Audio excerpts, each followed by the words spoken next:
Good Wednesday evening. Tonight is November 19, 2025. This is the Experience, the Drew Yari Experience, here on wherever you're listening to this at iTunes, Spotify, YouTube, if you're catching on YouTube after the fact. Welcome. My name is Justin from SpineBusterTees and SpineBusterTees.com. Drew is, he's not here tonight, but we do have a replacement for Drew here tonight, and he's a very, very, you know him very, very well. He's very, very familiar with the show. You're very, very familiar with him. Go ahead and introduce yourself, my man. It is I, RJ the Brooklyn Savage. How is everybody doing tonight? Justin, once again, long time no talk. I am very, very blessed to be on tonight, filling in for Mr. Yari. Hope he enjoys what we do. I'm pretty damn sure he's going to enjoy what we're going to do tonight, and I hope everybody else enjoys it as well. So, yeah, man, looking forward to what we got on the docket tonight for the show.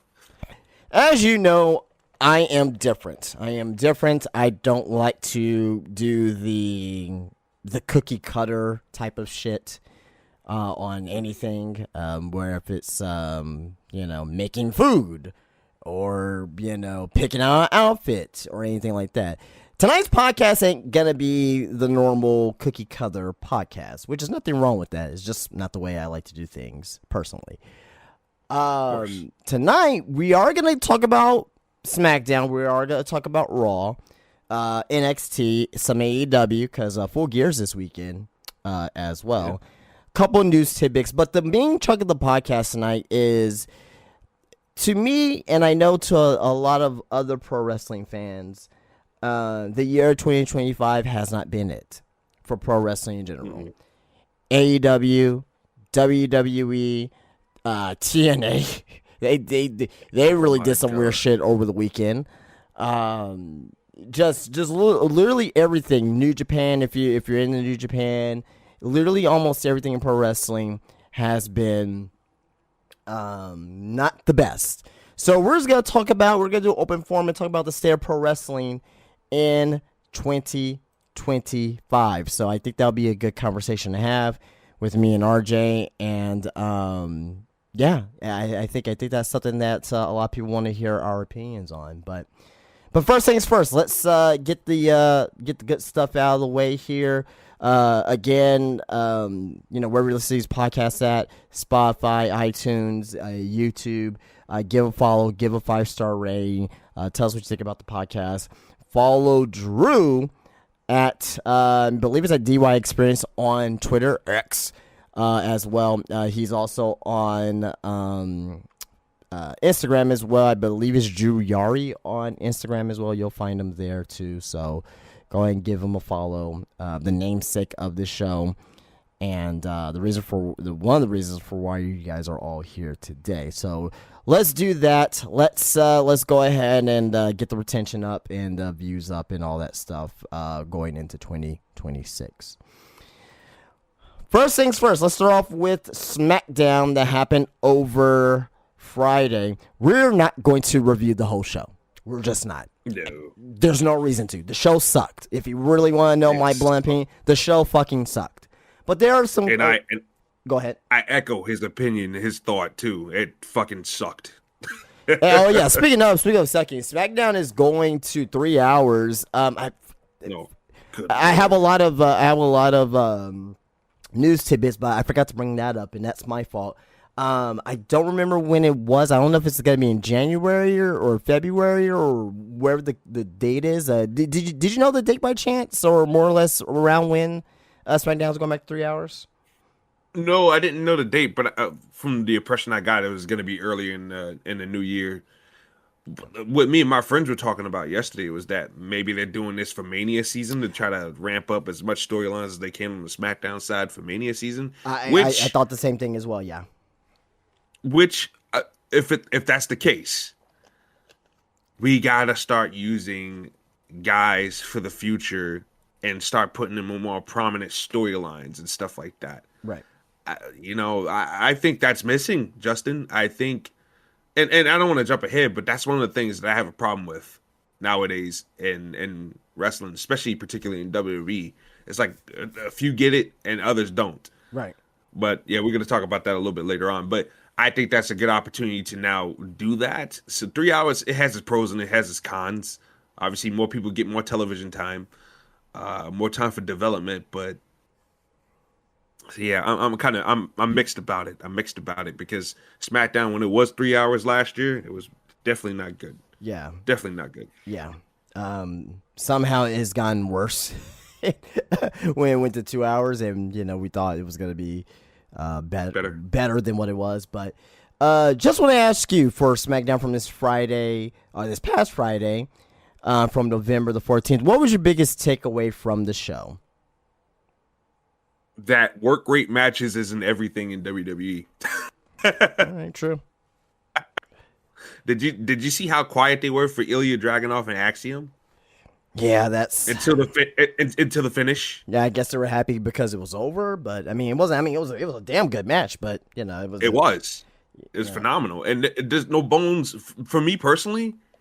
No bones on Axiom and Dragunov. I love them both. They're great wrestlers, but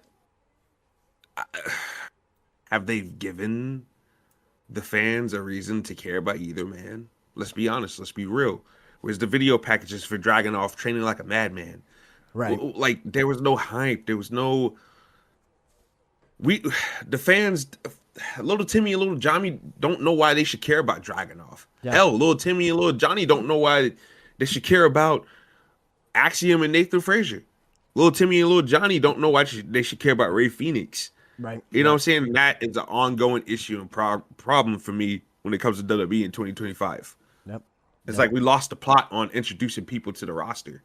Yep. Yep. That you're speaking. You're echoing my sentiment right there, and that's a little bit of preview for later on the podcast. We're going to be talking about the current state of pro wrestling in 2025.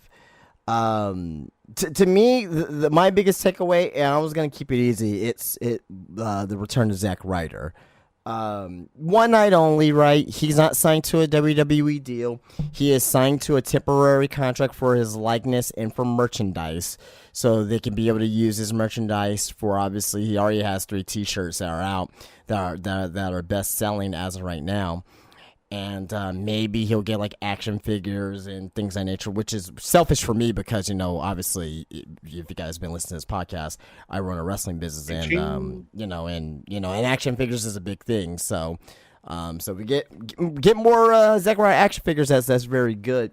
I listen to his podcast on the regular too as well every week because I gotta keep up with my action figure news, and I generally like the dynamic between Cardona, Brian Myers, and Mark Sterling. I think all 3 of them are very good at what they do. They talk about the wrestling and obviously action figures as well. About 80% of it is about wrestling, action figures, and news and things of that nature. But I was listening to it in the car yesterday, and I was actually on YouTube as well, talking about he's not signed to WWE. The Zack Ryder was a one-night thing, as is Dolph Ziggler was a one-night thing on Raw. We'll talk about that a little bit too as well. But to me, though, him coming back, a lot of people say, hey, it should have been the Garden, but,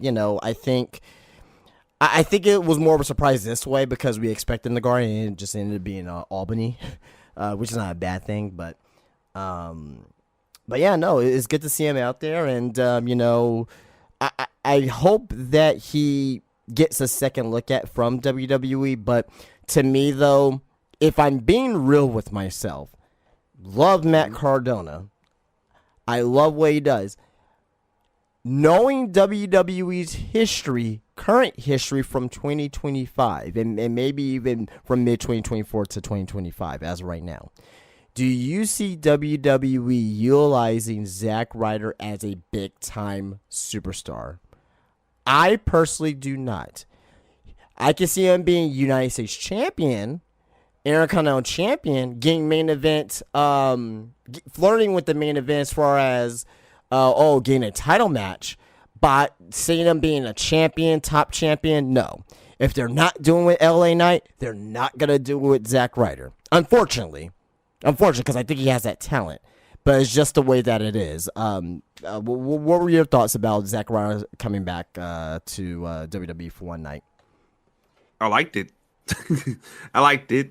I think Ryder was one of those guys that was over. Right. Not about his ring work, but he was over with the catchphrases and this, that, and the other. I always say it all the time.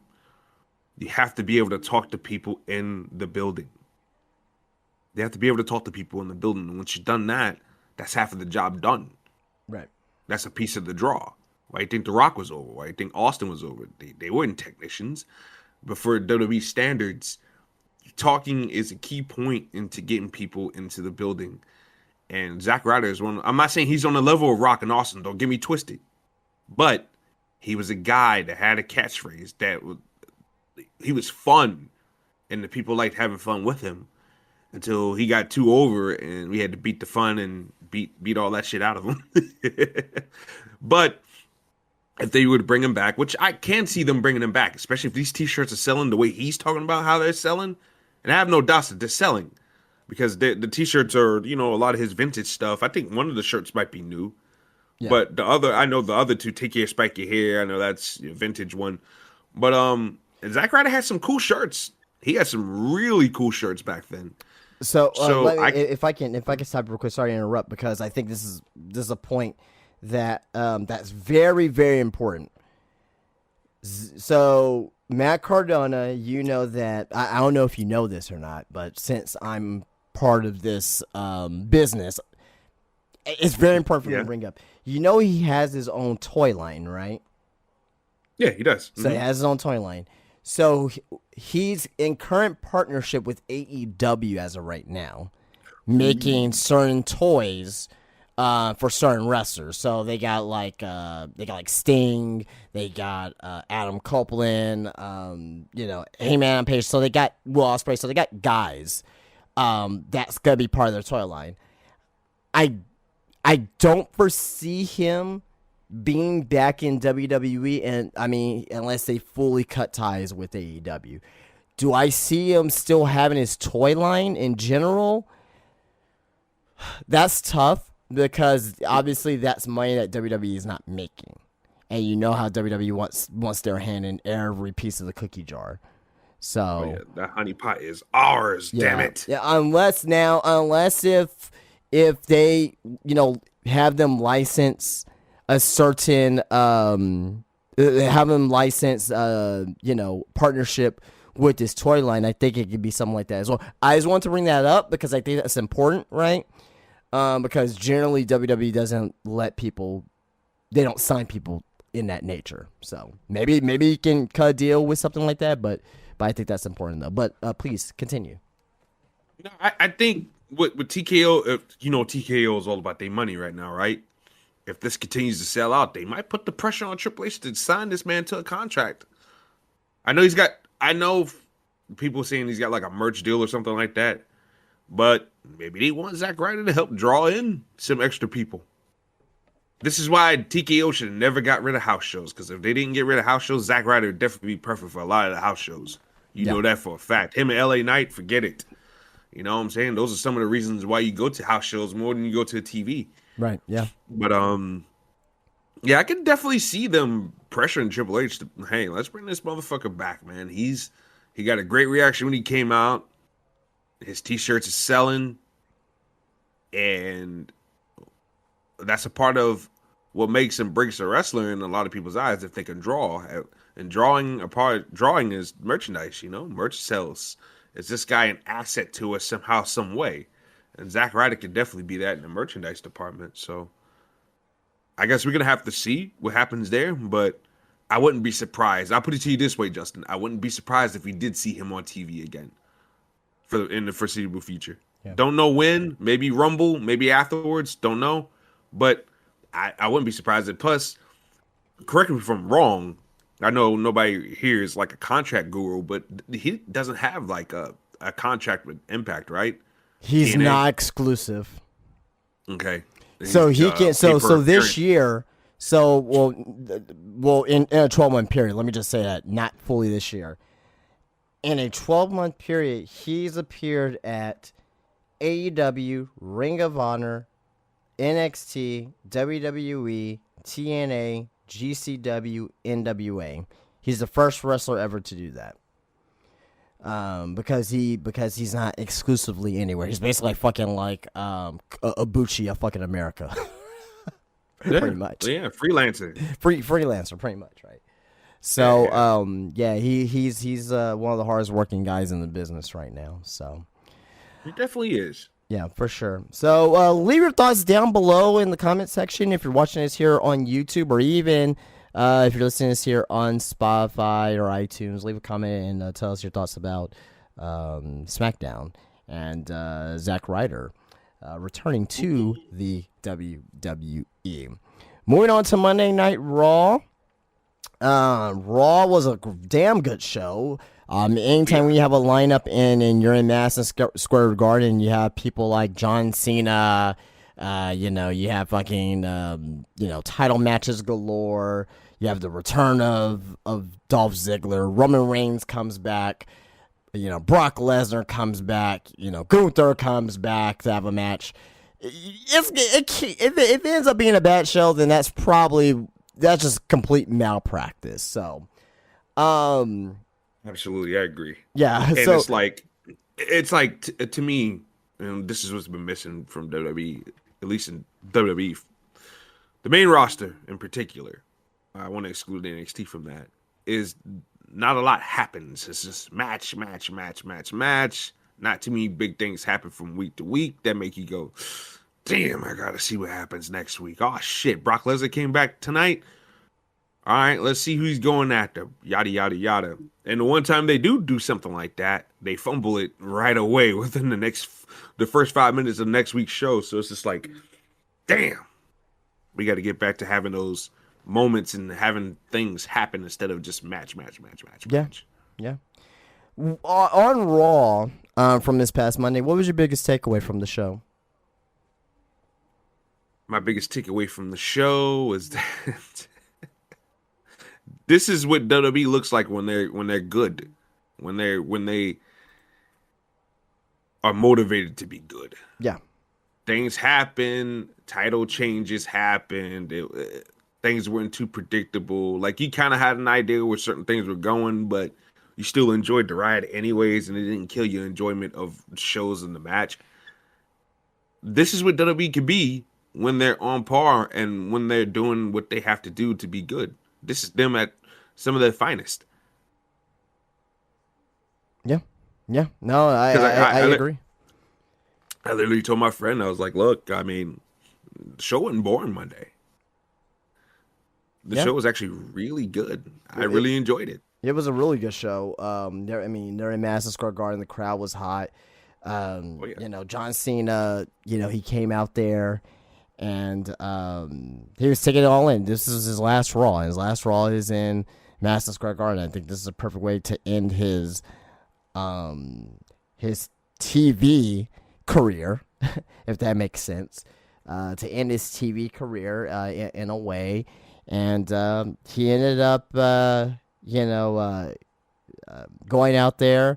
Dominic Mysterio came out there to interrupt him. They set up a match for Survivor Series, rematch for the Intercontinental Championship. And then you have the Judgment Day come out there of JD McDonough and Finn Balor, and it ended up being a 6-man tag where the unction of John Cena, Sheamus, and Rey Mysterio. So I'm glad that they were able to involve some people from the like if you grew up during the PG era, you were marking out. You were marking out that 3 of the greats from the PG era were teaming up for the last time to go up against the second top heel faction and on Raw of the Judgment Day. So. But it ended up, of course, being the babyface ended up winning, of course, and John Cena goes out on top of his last Raw as a winner. Any takeaways from the match? Nah, man, it was fun. You know what this match reminded me of? And I mean, obviously, you're a grown ass man. You can disagree with me if you feel that way. But this, to me, it felt like a fun house show main event match. Oh yeah, You know, no, I see what you're saying. Yeah, I see exactly what you're saying. like they were just having fun and they were This doing feels stuff like that a you probably wouldn't Madison normally Square Garden house show match instead of a Madison Right. Square Garden TV match. No, I know, I agree with you for sure. Yeah, no, that was what was running through my head the whole entire time. Because I mean, between me and you, we've been to plenty of house shows and we've seen matches and stuff like that. Right. Like that's exactly the vibe that it gave off. But it was just absolutely fun. I love it. Yeah, for sure. Skipping ahead on Raw, we're not gonna talk about every single thing here. If you really care about Nikki Bella attacking Seven Vaquer, I'm sorry. This is not the right podcast for you. I mean, I don't give a fuck. Nobody gives a shit. I Nikki don't. Bella, I don't care. I like both women individually, but like, who cares really? Yeah, look, I've been campaigning for them to give Stephanie Vaquer some type of story, so I can't really complain on that aspect. But I will say this: we have, man abuser Nikki Bella running wild on TV, just losing matches and then getting title matches. Is like, what are we doing? This doesn't make any sense. But it is what it is at the end of the day. I know what's gonna be my piss break for War Games. I can tell you that much. Moving ahead, we have a last time is now tournament match.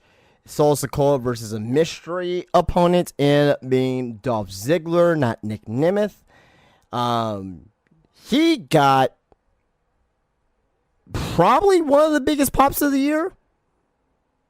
Oh yeah, it's up there. It is. It's top 10, one of the biggest pops of the year. Just shows you how it shows you to the audience. You don't know what you missed until it's gone. Ziggler has always been one of my favorites.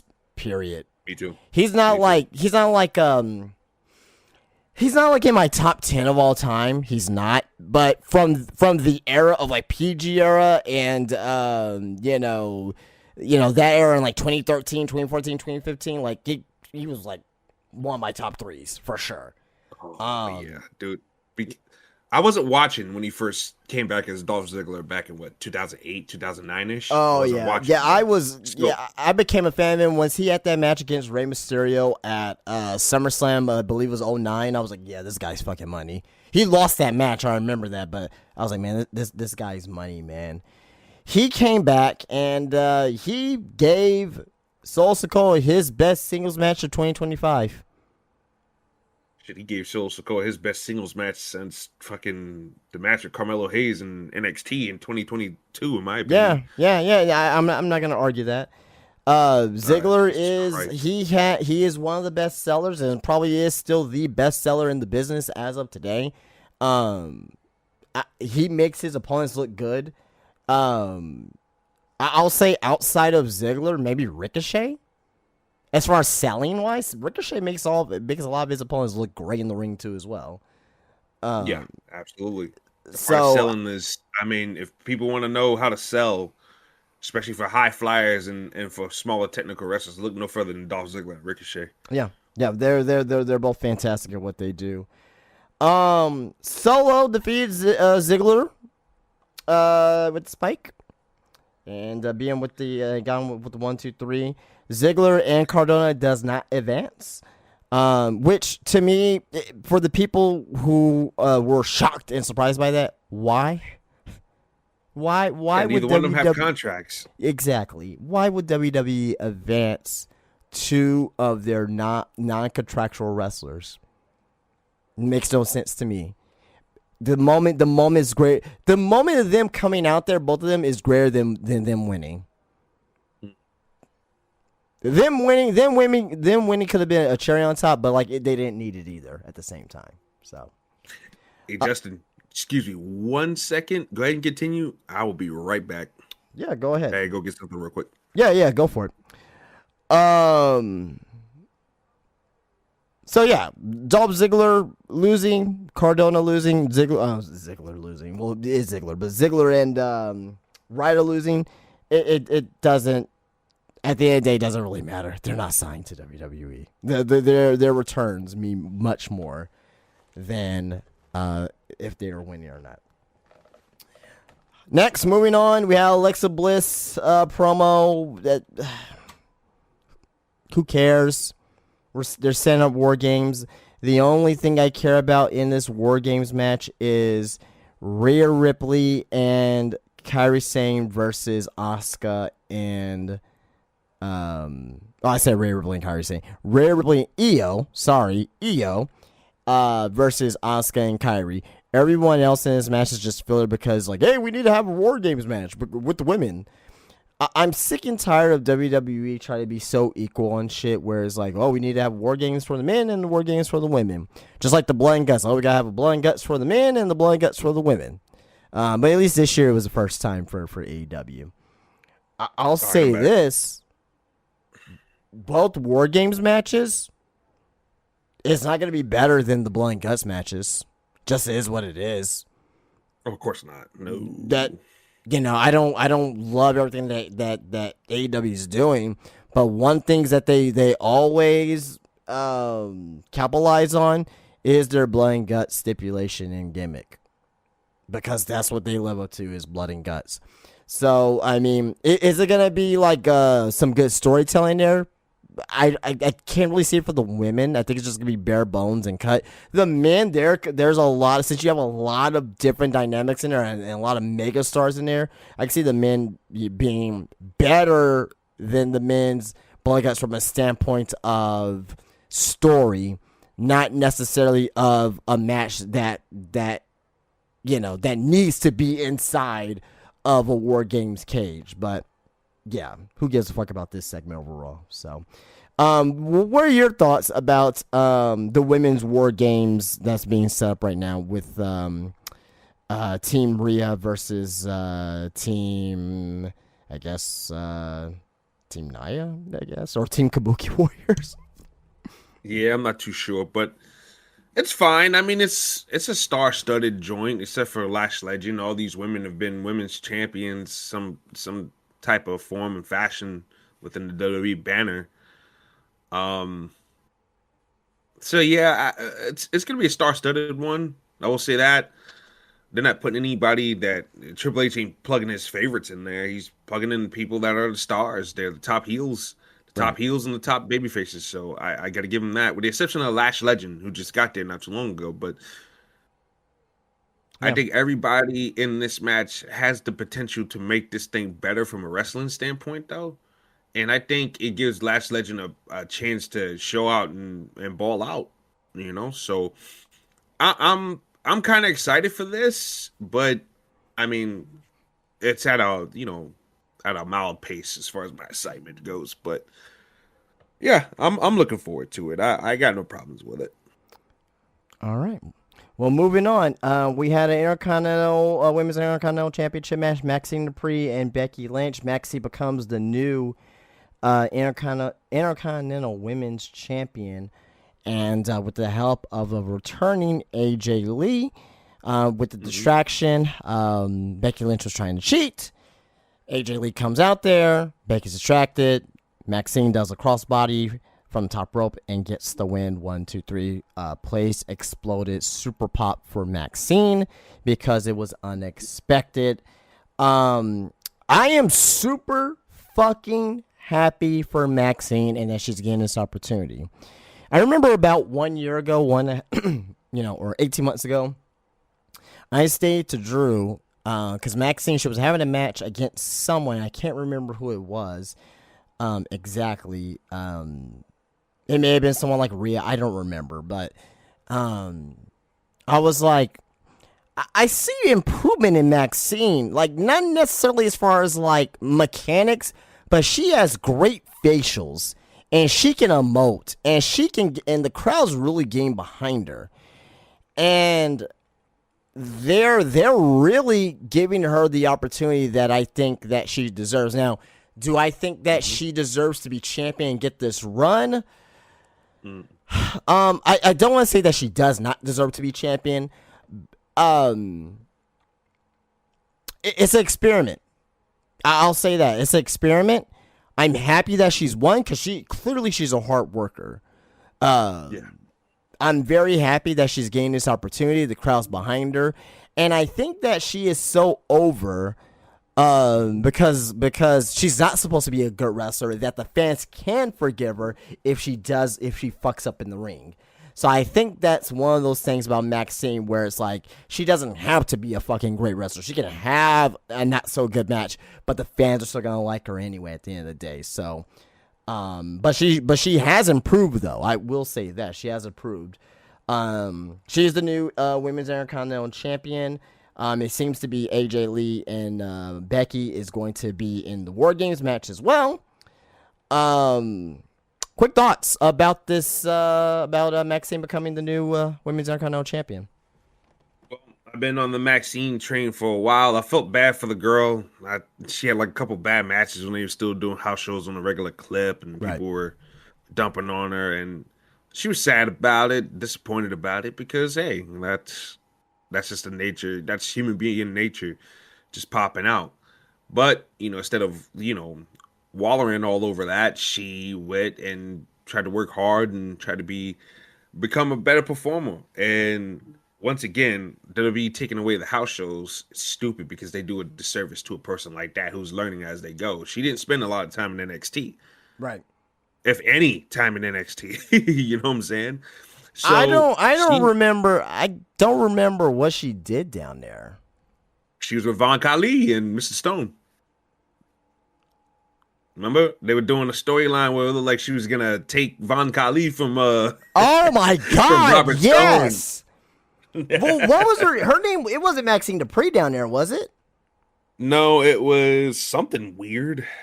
It wasn't Maxine. It definitely wasn't Maxine. I thought Maxine Dupree was gonna be Jenny from, and it just made sense if they would have did. Oh my god, they would have done Jenny. Oh my god. God, man, why she had to retire? Fuck. God, she was the perfect bitch. Oh, God, no, she was the perfect bitch. Her, Mansoor, and fucking, and what's his name? Big man. Oh, Mason Madden, Mace, yeah. Yeah, like that. Those three together, that would have been great. Yeah, that'd be great, but. Yeah, no. Well, it was this girl instead. But they took her away from that and Alpha Academy, and she got over. And like I've been saying for the last couple of weeks on another show I've been doing lately, my new show Dragon Chronicles. The people want to like Maxine. They're behind her. They want to see her succeed.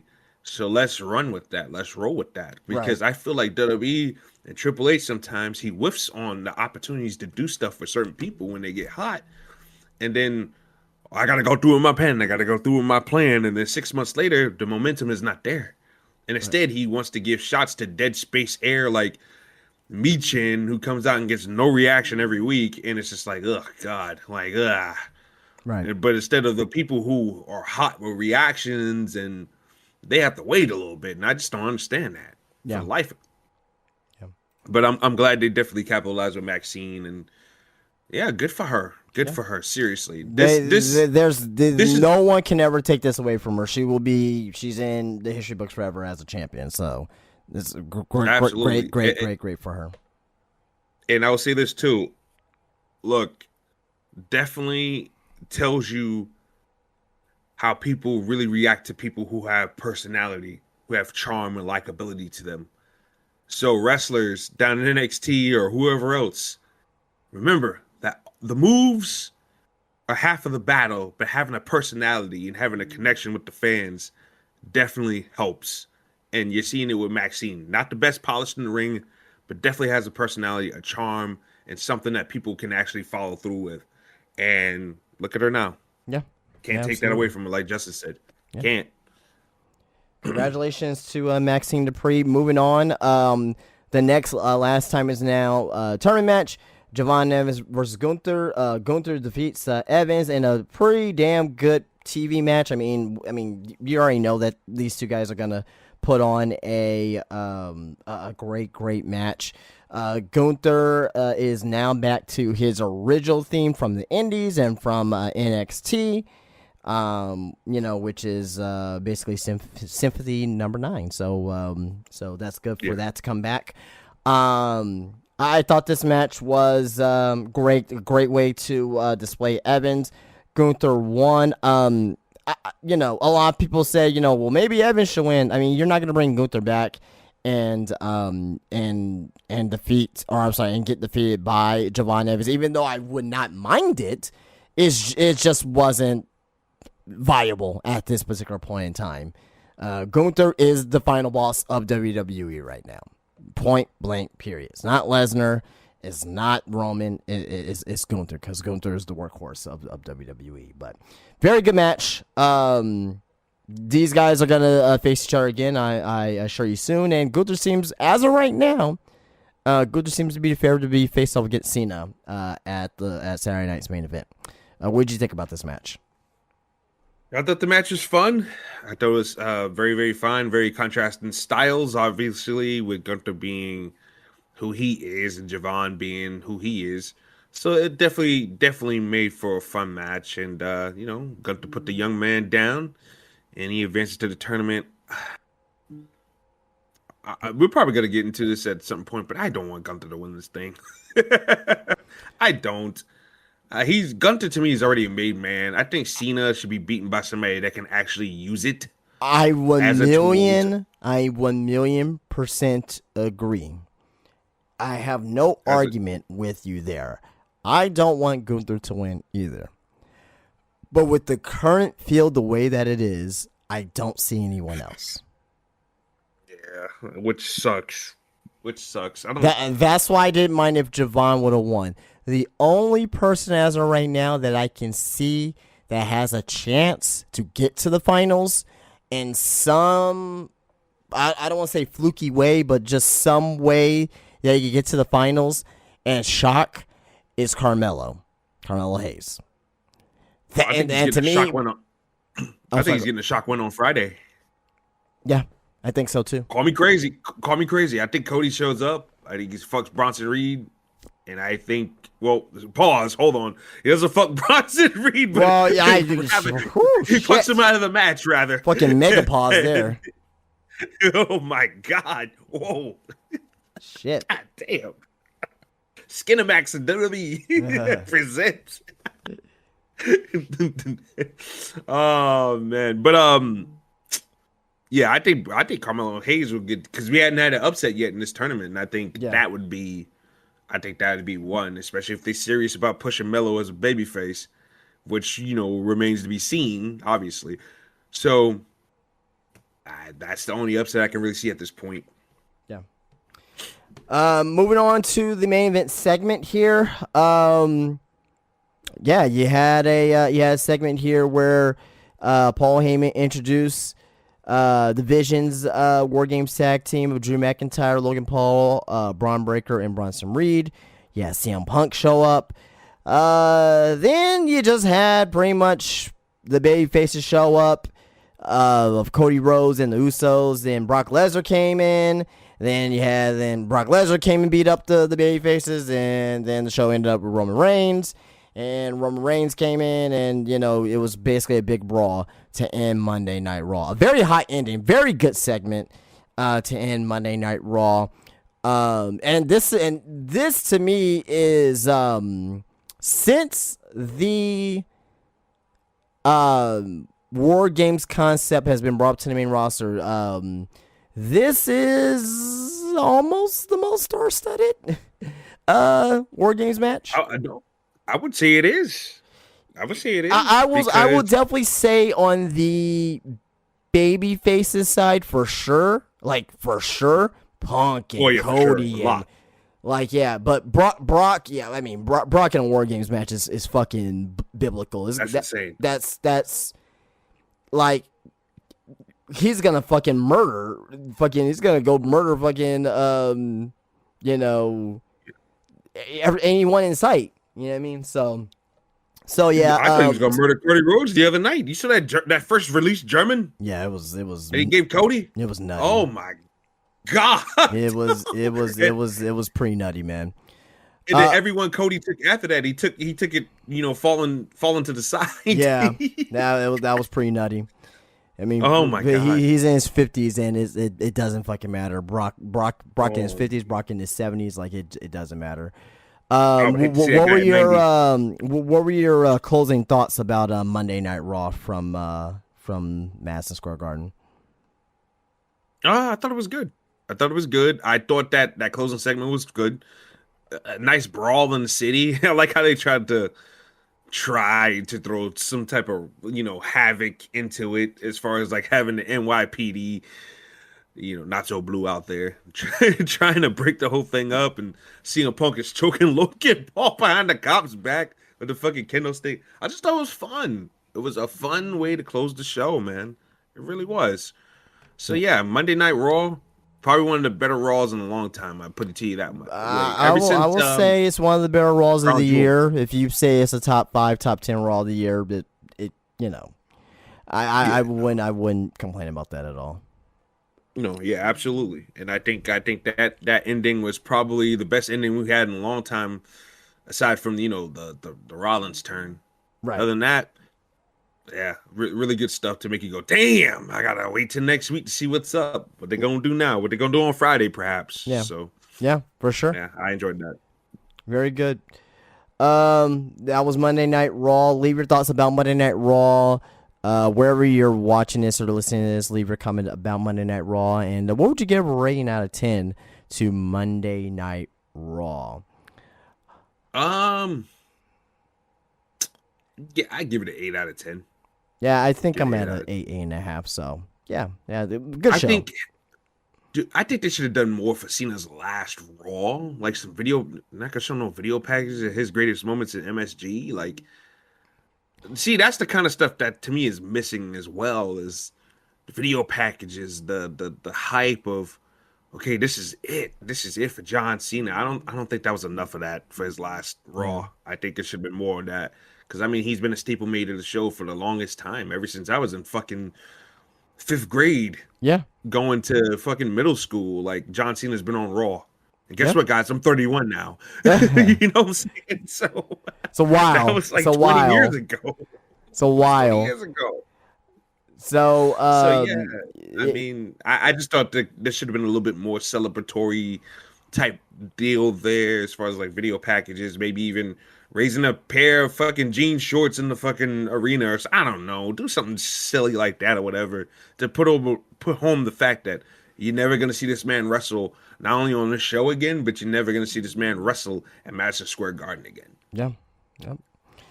I mean, yeah, and they did a little like CM Punk was in the ring with Cody and the Usos after Raw, kind of giving John Cena his flowers. So there was that, at least. So later on in the podcast as well, if you guys skipped around in the podcast somewhere somehow, we'll be talking about the current state of pro wrestling in 2025. So stay tuned for that. Moving on quickly on NXT, just to give the quick results. You had a match of All Ego, Ethan Page and Chelsea Green. They defeated Thea Hale and Joe Hendry. You had Blake Monroe defeat Soruka in a one-on-one match. You had Dark State versus Deion Slater and Javon Evans, where Dark State defeated Evans and Slater. And then in your main event, you had Tam Paxley versus JC Jane. Jane defeated Tatum Paxley. It was a non-title match, by the way. So yeah, NXT short and sweet. I thought it was an overall good show. For NXT itself, what were your what were your thoughts about the show? What was your biggest takeaway? Damn, Tatum Paxley lost the belt very, very quickly. I know she wasn't gonna be champion too long, but I didn't expect them 24 days. That's crazy. I thought it was a non-title match, no? Or was it for the title? She beat it. Yeah. Okay. Well, I must have missed that then. So she got screwed. Well, she got screwed. I mean, if that's We the all case, saw that coming. if that's the case, then I don't understand why she won the title. Why she won the title in the first place. Only to give it back to JC Jane again too, That's a big waste of time. Then Yeah. For some, I guess because I did turn off NXT, and I didn't. I don't know. I guess I wasn't fully paying attention. Obviously, if it was a for the title, but whatever. Good for JC Jane. I'm not mad over it. It's like man, like why would you even give her the title in the first place? If you're I'm not a fan. I just I get it. I mean I get it. You know, trying to give somebody a shot or whatever, but Fallon Henley's right there. Yeah. That's my girl of the team. I don't blame her. Yeah, I mean, I don't know. Izzy Dame ain't probably ready for the NXT Women's title yet. There was no other options, you know. Yeah, for sure. Moving on here. Unfortunately, I did not get to catch AEW tonight. I did see a little bit of highlights from it. If you don't have much to say about AEW tonight because you didn't see it or whatever the case may be, we can move on, or we can just do like the predictions for the pay-per-view on this weekend. I did not see AEW. All I know is that Megan Bayne and Marina Shafir advanced in the women's title tournament, and Toni Storm and Marina Shirakawa did as well. Yep. And that Jon Moxley got challenged to a no holds bar match. No holds bar match at Full Gear by Kyle O'Reilly. Yeah, I did see that. So speaking of Full Gear, we'll quickly do predictions for the show. So Full Gear is in the Prudential Center in Newark, New Jersey. It is this weekend live on pay-per-view this Saturday. First match here, speaking of Kyle O'Reilly and Jon Moxley, it is Kyle O'Reilly versus Jon Moxley in a no-holds-bar match. I don't see Jon Moxley losing this match. He already tapped Kyle O'Reilly in Blood and Guts, so he should beat Kyle O'Reilly in a match that actually matters, in a one-on-one match. So I don't know, man. They really harping on the fact that Jon Moxley really hates his Achilles heel is tapping out and submission holds. You can't pin him, but you can submit him and you can make him say I quit and this, that, and the other. I think Moxley loses this one too, and I think that they kick him out of Death Riders because guess what? Here's the thing, right? He already lost. He lost the title. He quit to Darby Allin and he submitted to Kyle O'Reilly in the cage. If I'm Marina Shafir and Yuta and Claudio and Pac, why am I taking orders from this fucking quitter? You know what I'm saying? So to me is that it wasn't Hangman that broke up the Death Riders. It wasn't Darby. It wasn't Swerve or Ospreay or Omega. It's Kyle O'Reilly that breaks up the Death Riders.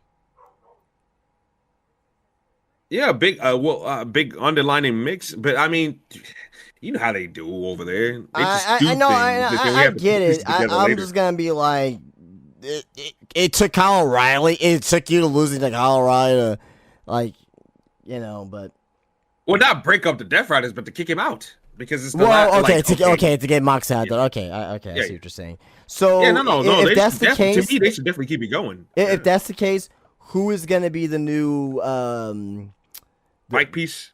Yeah. No, not even that, but like who's gonna be like the leader, I guess, of the Death Riders? The next best veteran that can talk, Pac. But that means Pac has to defeat Darby Allin, then, no? Yeah, Pac's gonna have to kick Darby Allin's ass. He's gonna have to defeat Darby Allin. I mean, yeah. I mean, why not? You bringing him back? He lost to Orange Cassidy. He lost big matches already. He lost his return match, and everybody was mad about that, including myself personally, because it's like, oh, you just bring this guy back. he's repackaged, he's got a new look, and he job him out his first match. I didn't get that. So no, he has to kick Darby Allin's ass. So, I could just sense that Darby Allin really doesn't care about winning for and the losing. Darby Allin versus Pac match, you're going with Pac. Yeah. I think I'm not mad at that. Well, no, I got Darby actually. Well, my thing is, okay. I see what you're saying. Like if it's gonna be in line with what you're saying, you're not wrong. Like if you think that Mox is gonna get kicked out, of course, okay, Kyle O'Reilly wins and Pac wins, right? Like I think that makes sense. Yeah. And then plus Darby's got the bad scarred up back from the flaming table. He should not be 100%. He should give up a valiant effort, but goes down to Pac. And I can easily see Pac slapping on the brutalizer to help, rub in that point that this guy has a bad back because I threw him to a flaming table last week. Yeah. He should not be 100%, and he should not be beaten back. Okay. If he does, then that, to me, that buries Pac a little bit. Well, if Darby Allin, this is Tony Khan in 2025 we're talking about here. I know, bro. It's just. I'm just trying to make things make sense. Oh yeah, no, I get you. It makes sense. It makes sense, but it can go your way. I just believe that I'm on the side of Moxley and Darby winning. That's just the side that I'm on, but it can happen either way. Moving on though, 4-way tag match, women's tag match. The winning team chooses the stipulation for their semifinal match in the inaugural AEW Women's World Tag Team Championship Tournament. We have the Babes of Wrath, which is Harley Cameron and Willow Nightingale, the Sisters of Sin of Sky Blue and Julia Hart, Timeless Love Bombs, Mina, Shirakawa, and Toni Storm versus, and also Marina Shafir and Megan Bayne. I'm going to go with Julia Hart and Sky Blue. I think they want to reward Sky Blue for her Crimson Mask and her performance inside of a Blind Guys. Even though the heel team won, but I think they want to give her a little something. Yeah. No, I feel that. I think it goes that way too, because I think I don't know how far gone it is to you, but I think Tony and Mina are definitely winning the belts. That's just. Oh yeah. That's what it feels like to me. Yeah. And I think Tony Khan can make money off of that, and having Toni Storm, one of your most decorated women's champions, being one half of the inaugural tag team champions with a popular person like Mina Shirakawa, I think to me that just makes sense from a business standpoint. I know Tony Khan ain't about the business because he's got money to burn, but I think he would see the light and do that. But yeah, I'm with you on that. Sisters of Sin. I think Julia Hart and Sky Blue have been working hard too, and Sky Blue was insane for what she did last week. But yeah, I think she gets a win here. Yeah, reward your players. Absolutely. Moving on, no disqualification match for the AEW TNT Championship. Mark Briscoe versus Kyle Fletcher, the champion. If Mark Briscoe loses, he'll be forced to join the Don Callis family. As if they need any more members. Yeah. Man, man. I don't even want to talk about it. I got Mark Briscoe. This is a little bit 50-50 for me, but I got Mark Briscoe winning. I got Briscoe winning too. I don't see him joining Don Callis' family. What would be the point? Would put him in a suit and have him be the butler? He gonna be the butler of the family? I have no idea, man. I mean, I don't want to know. I don't want to know. But hey, Tony Khan, give you an idea. Jesus Christ, man. Fucking butler. Yeah. So yeah, we both got Mark. Come here. Yeah. Mark Briscoe for the win for both of us. If not, then AEW TV will be even more interesting, I guess. Casino gauntlet match for the inaugural AEW National Champion, which is I don't even want to get into all that right now, but you got rid of the International Championship, formed it with the Continental and Now you brought back the same belt but just renamed it. Whatever. It's just it is fucking one of the most dumbest things that any wrestling company has ever done. I'm not kidding either. There's no participants announced as of yet, but I got a couple names I think that may be in it. Names like Bobby Lashley, Ricochet. There was another name that I had here, and Orange Cassidy. I can see Orange Cassidy being in this as well. I don't really have a prediction, but I think it could be one of those names. I'm just gonna say Lashley and move on with my life. I think Ricochet wins it. I think he finally gets rewarded for all his caping and his bounce that ass moves on Tony Khan's dick. I think he finally gets rewarded for all that. That too. That could be that too as well. But we don't know exactly the participants as of yet. I'm sure it's gonna be announced over this weekend. Yeah. Whatever. So the next match we have is a $1 million trios match. This is one of two cash matches on the show because in the pre-show there's a $200,000 four-way tag team match for a $200,000 cash prize. This is the most laziest gimmick in the history of pro wrestling because we know for a fact that these wrestlers are not really getting this money. They're really not. They're not, and when they win these matches, they're not telling a story that how they won these matches. And like, oh man, my life's better now. Oh man, I just bought a brand new house with the money. They don't even use it. So in this match, we got Kenny Omega and Jurassic Express versus the Young Bucks and Josh Alexander. Fuck off with these teams. Now, as far as the match is concerned, the match is going to be good. It's going to be great, I think. It's going to be a fucking awesome match. Again, I just don't give a fuck about the match as far as the gimmick is concerned. Match itself should be fucking great. I got the heels winning. That's just me, though. So,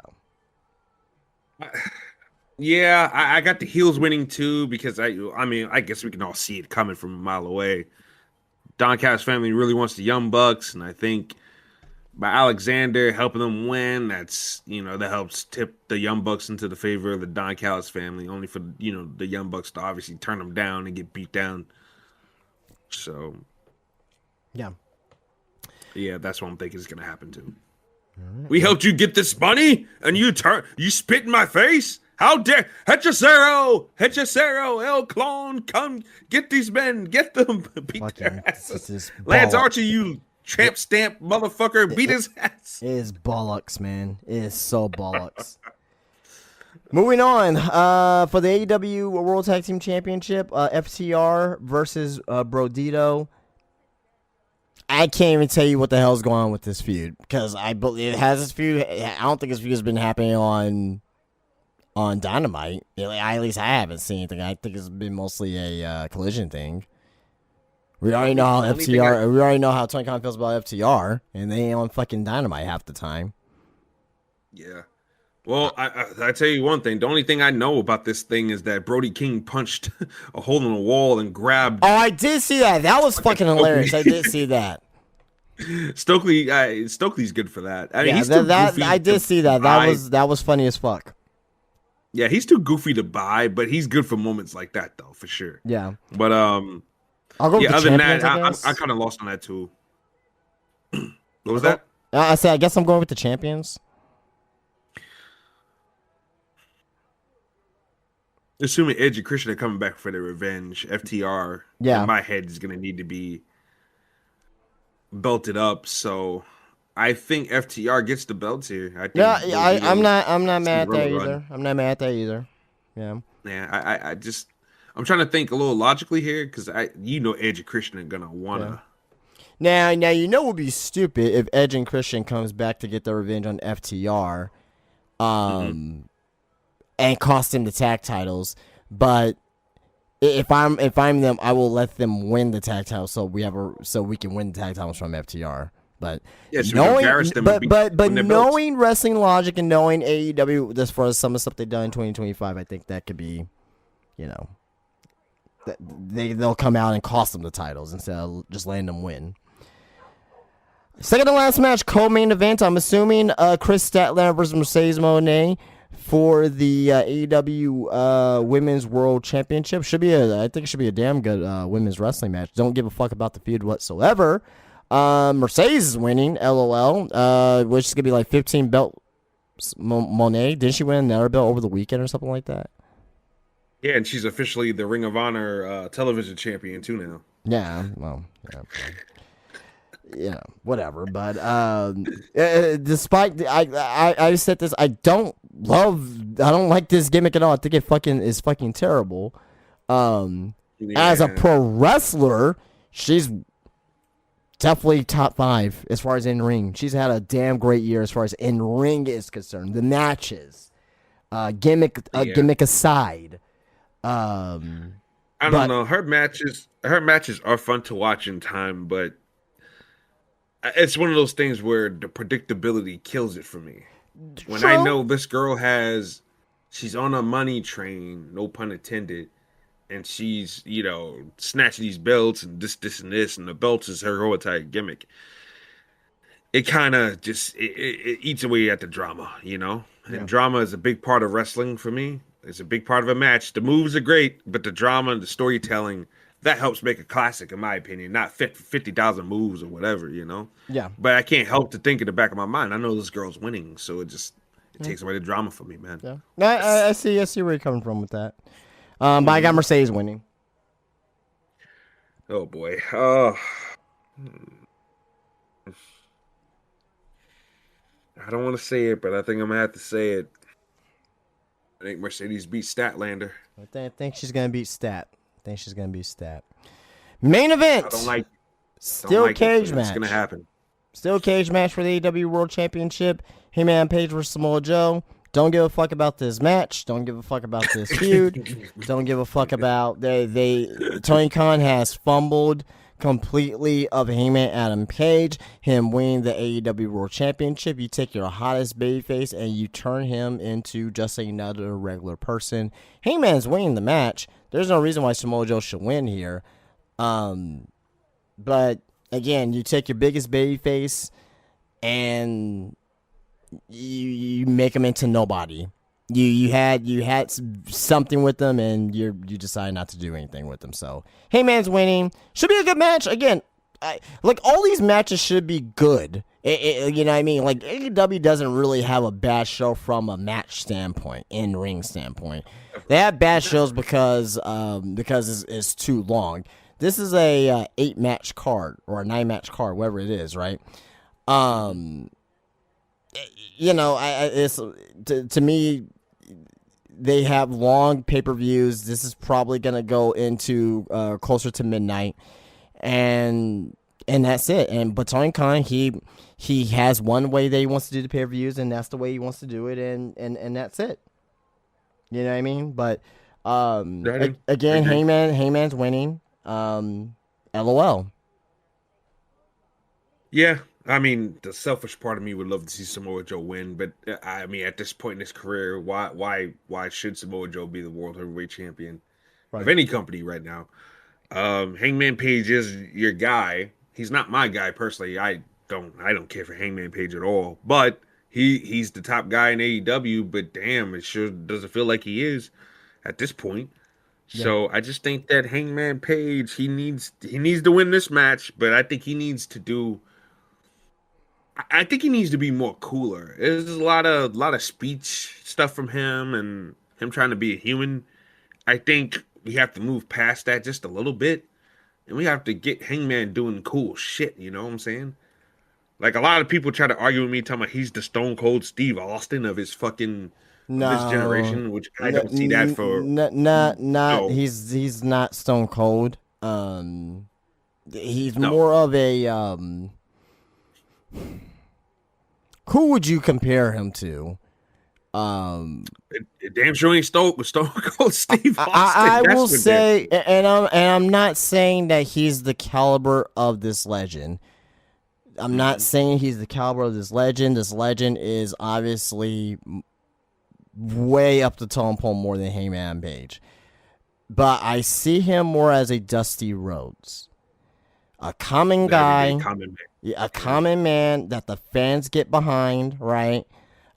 He's real at what he says, and he's really what he does. To a way lesser degree than Dusty Rhodes, but I think that to me that's a fair comparison. Yeah, no, I definitely think so. AEW Full Gear this Saturday. Will you be watching? Leave a comment down below, and prediction for what you think is going to be the best match of the show. There's really only one news story that I want to bring up and talk about here. And then after that, we'll be getting into the crux of this podcast here tonight. And it's very important for us to talk about it because we lose sight of the fact that these wrestlers are human beings. These wrestlers, they have families, they have friends, they have fans, and life is real at the end of the day. We need to recognize this because I don't want to talk about something like this when the person is no longer with us. I think it's important to talk about these type of things when it's in the present and give attention to it. Otherwise, we wouldn't be doing our jobs as podcasters. We would not be doing our jobs to give a fair look at somebody who is going through a tough situation right now in life and the unknown. The person I'm talking about right now is Rebel. If you did not see a couple days ago, I think this was on Sunday morning. This was one of the first things I saw. Rebel had a 5.5 minute video. And if you didn't know, she was going through medical issues, and that's why she has been around in AEW, medical issues, things of that nature. She visibly looks different, and she actually makes that a point in her video. Yeah. Rebel revealed that she has primary pulmonary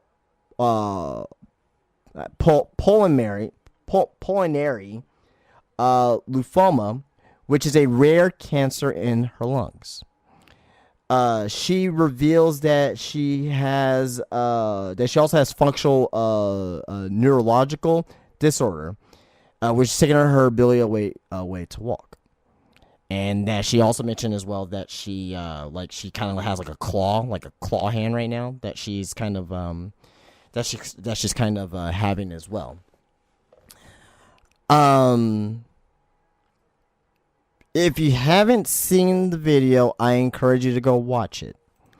It is on her Instagram. That's how I saw it. It is on her X. Watch it. If you care about pro wrestling and the people within the pro wrestling space, watch it. I don't care if you're a WWE fan. I don't care if you're an AEW fan. I don't care if you're a New Japan fan, Stardom. I don't, or AAA. I don't care. These are people that we that have entertained us for years, and Rebel in particular. She was there, with Britt Baker, right, during her title reign during the pandemic, and I think if you're a wrestling fan, especially if you're in this space, as far as podcaster. Take some time, cover the story, and give your respect.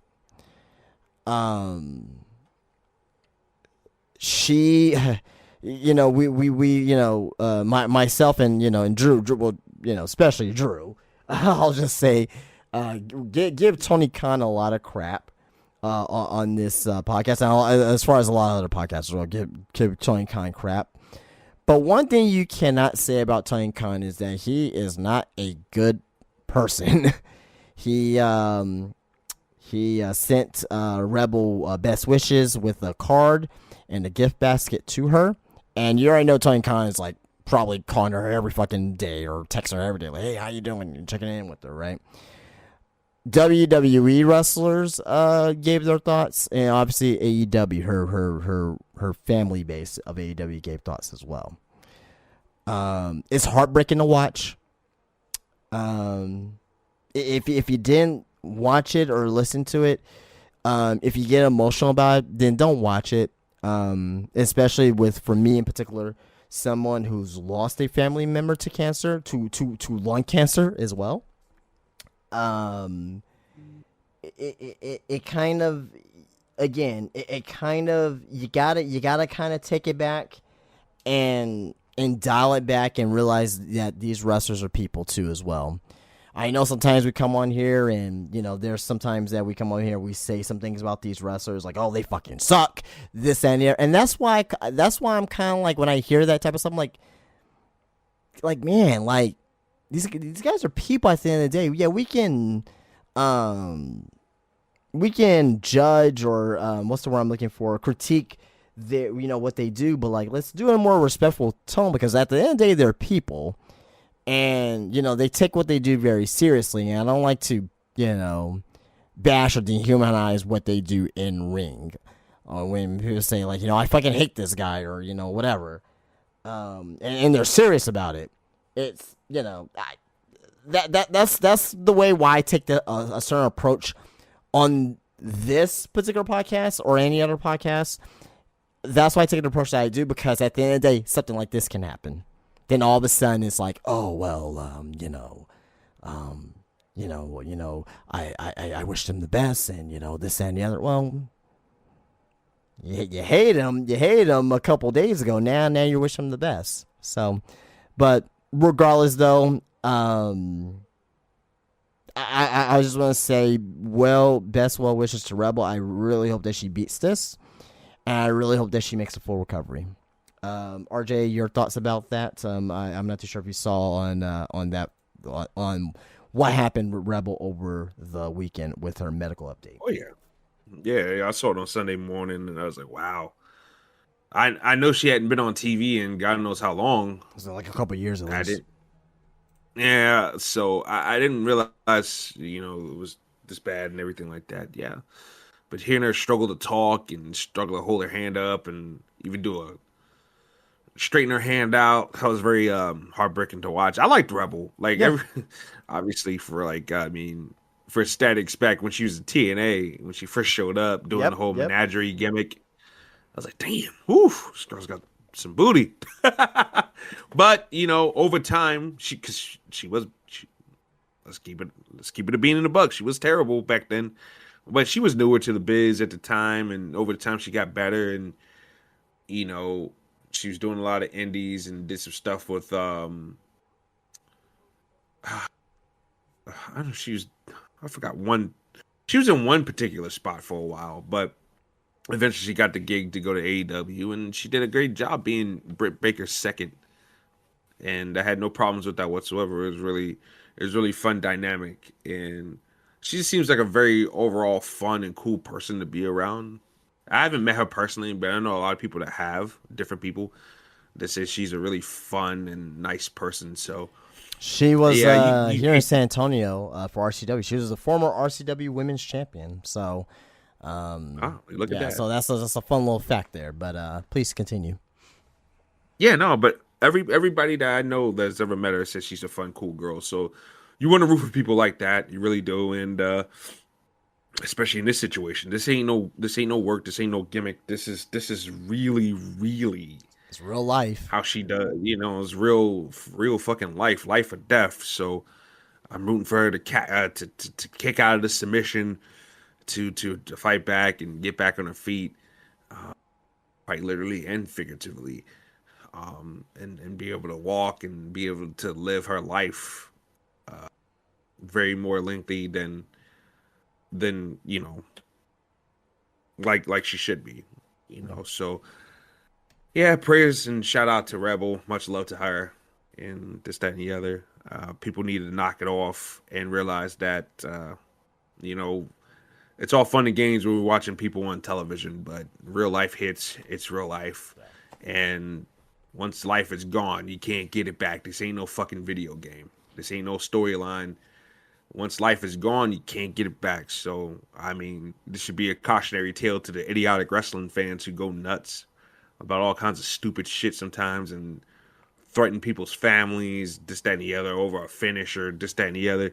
Like, knock it off and realize that life is life and it's precious. Yep. Can't say it better than myself. Well wishes to Rebel. I know that Tony Khan and the team of AEW, they're going to do everything that they can to take care of Rebel, especially due to what happened with Brody Lee. So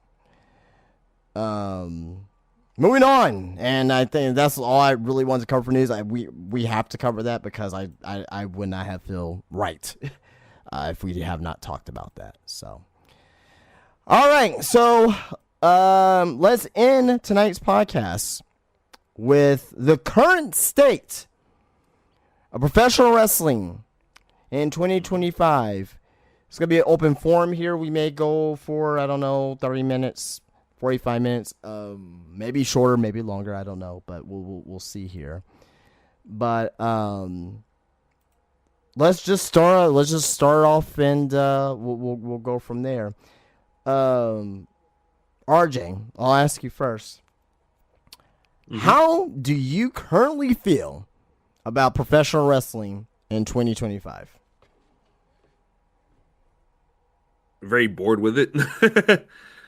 So boring that I haven't done any shows on the regular. I as don't far blame as like you. This show or my own show that I do solo sometimes, or anything else, because I've been so bored with like WrestleMania really was a letdown, and it's one of those things where how they say NFL isn't really exciting unless the Cowboys or the Giants or the top tier teams are doing good, right? To me, wrestling is when WWE is doing bad, it's just like not so good, and it helps kind of sour on some things. And you tune into AEW, and then they're not giving you certain things and not using certain people. So you kind of get disenfranchised with that, and then you try to go over to TNA, and then they just do stupid things and try to milk putting the belt on people, and instead of just going for the moment, like they can afford to try to milk things out of people. Like you can't do that. It's to the point where I haven't spent any money this year on the WWE, AEW. I never spent money on TNA to begin with, anyways. Anytime I ever went to a TNA show, it was always for free. Right, yeah. Hey, yo, Rock, we got some free tickets to TNA. Oh, word? All right, bet. I'm there. Right, yeah. But it's to the point where I haven't spent money on anybody this year, on any of the companies this year. But tomorrow, as of right now, it's still 11:33 over here down south. I'm going to an MLW show tomorrow. I decided that I was going to spend some money on MLW. Yeah. Where's South Carolina? I know you're in South Carolina, but are they gonna do you have to travel a little bit, or is this coming straight to your city? Not. Yeah, I got to go to the next big city over in Charleston. So okay, gotcha. That's only like an hour drive, like barring traffic. So yeah, it's gonna be a fun time. Is it for TV? I do believe they are putting this on TV. Okay. I think they probably got to split it up into like two, maybe 3 shows, probably, if I had to guess. But because I don't think they're streaming this thing live. If they are, then that's cool. But like, my impression is that they're gonna chop this thing up into like 3 episodes of TV. But yeah, man, they got a lot of people on this show, man. The Good Brothers. They're gonna be fighting the Skyscrapers, the team of Dijak and Baron Corbin. I'm blanking on his new name. Bishop Dyer. Yeah, Bishop Dyer, yeah. And they're going to be fighting those 2 guys for the MLW tag team titles. A lot of luchadors like Templario and Ultimo Guerrero and just a couple of other people too.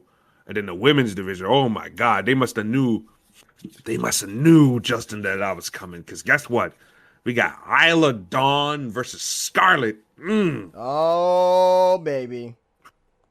And not only that, they got Priscilla Kelly versus Shotzi. Oh, my God. Ooh. I'm like, yeah. Hell yeah. And then we got Max Kruger versus Brock Anderson. It's going to be interesting to see how ready Brock Anderson is for a spot like that. Right. So I'm definitely going to be keeping my eye on him because remember a couple of years ago he was pretty awful, and it's kind of crazy. He looks like his dad already. Like he looks like he's like a 40-year-old man. It's kind of crazy. Yeah. But yeah, no, I'm going to that tomorrow. I'm like, I'm gonna spend some money on MLW because they're coming to town. It looks like it's gonna be a fun show. Mystico is gonna be on it as well, so that's gonna be fun to see him in person. Yeah. So yeah, I mean that's how bad the state of of wrestling has been to the point where I'm ignoring going to AEW. I'm ignoring going to WWE, but MLW comes to town for the first time, and I do believe they said for the first time since their first run as MLW. And so I'm like, shit, I'm going. Yeah. Forget all that. So that's how bad it's really been from up top. But yeah, go ahead, continue. Yeah, I mean, 'Cause you're nailing this thing. I mean, to your point, you hit the nail on the head. Wrestling has been boring in 2025. It seems like the major companies are very uncreative. The indies, there's really haven't really been that next big indie star that's like, oh my god, he's the next guy to come to either AEW or WWE. A lot of the indie guys are former WWE guys who are trying to get back to WWE. There's no, really mega upstarts that I've seen personally that's like, oh man, that's the next guy coming in. It's boring. The shows are good. There's no sense of urgency. There's like no reason to watch. I feel like I can miss the show and just catch highlights, and I feel like I get everything that I need. For me personally, inside my business, the engagement has gone down on professional wrestling, at least here in San Antonio. I get maybe a year ago, 2 years ago, where someone was very hardcore and come in and they'll talk about wrestling with me. Now I barely see them, and when they do come in, they're like, it's okay. It's not like, oh man, like, did you see Raw? Did you see SmackDown? Like, oh my god, like, so it's very, very meh right now in the world of professional wrestling in 2025. WWE SmackDown is fucking terrible and sucks. Raw is better, but it's nothing must see. NXT has a down year. It's not been very great on the side of NXT as well. LFG, fucking I don't fucking watch that shit. I don't have time to watch that shit. Evolve. It's harder to watch Evolve and care about it. I got download Tubi and like I don't give a fuck. Okay, I don't really care. Even though there is some great talent down there. Don't get me wrong.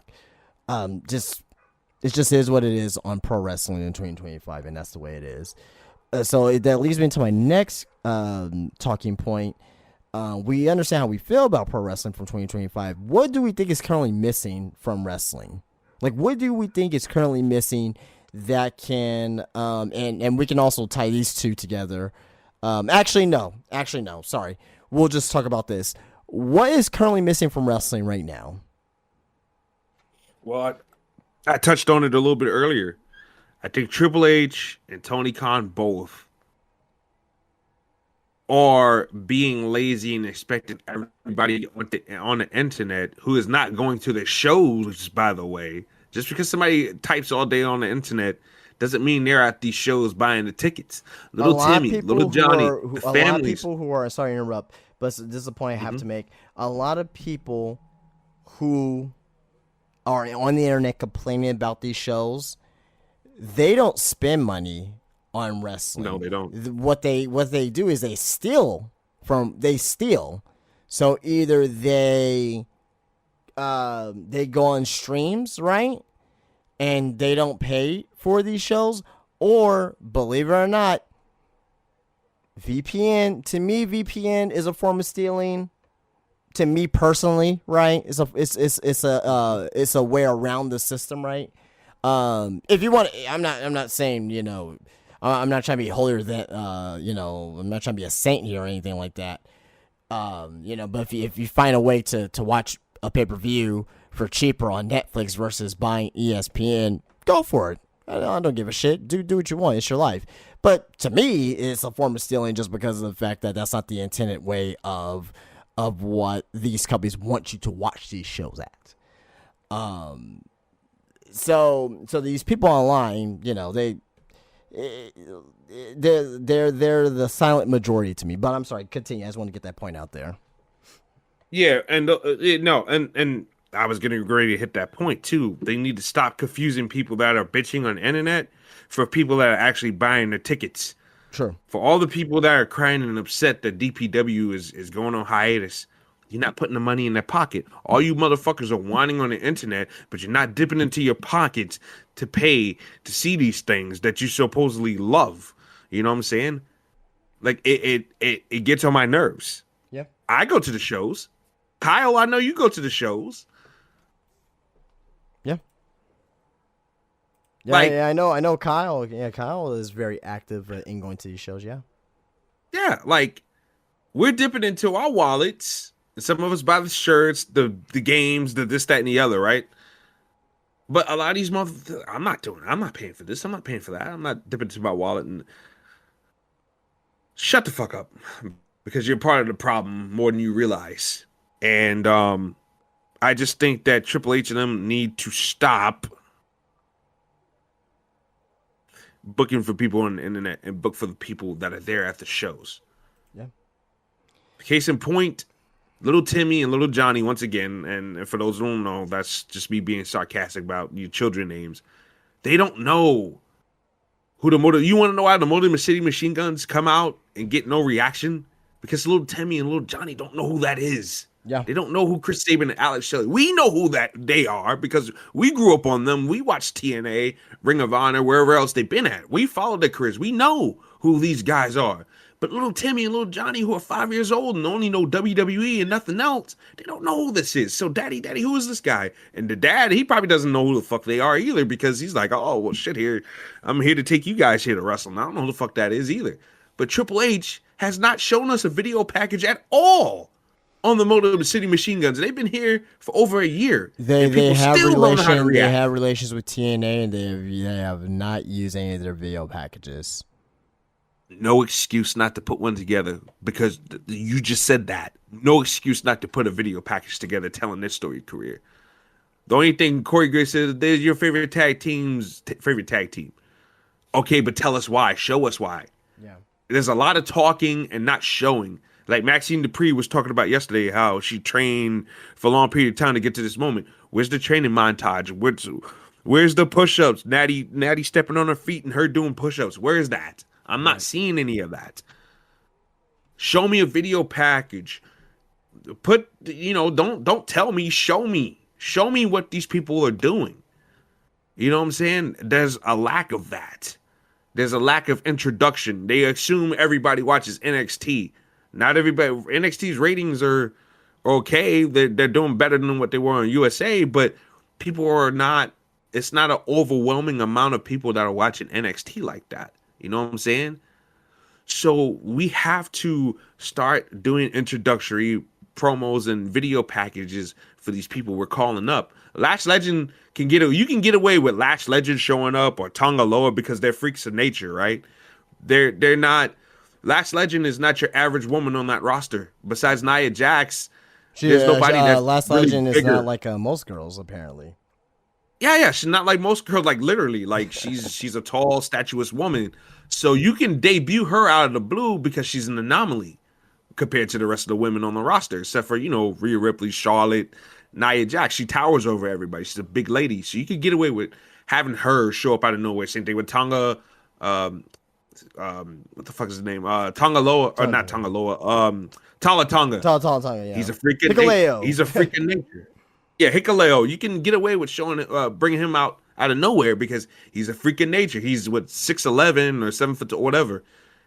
There's not too many people on the roster that looks like that anymore. you know? So he's gonna get that holy shit just off of his look alone, and you can get away with that.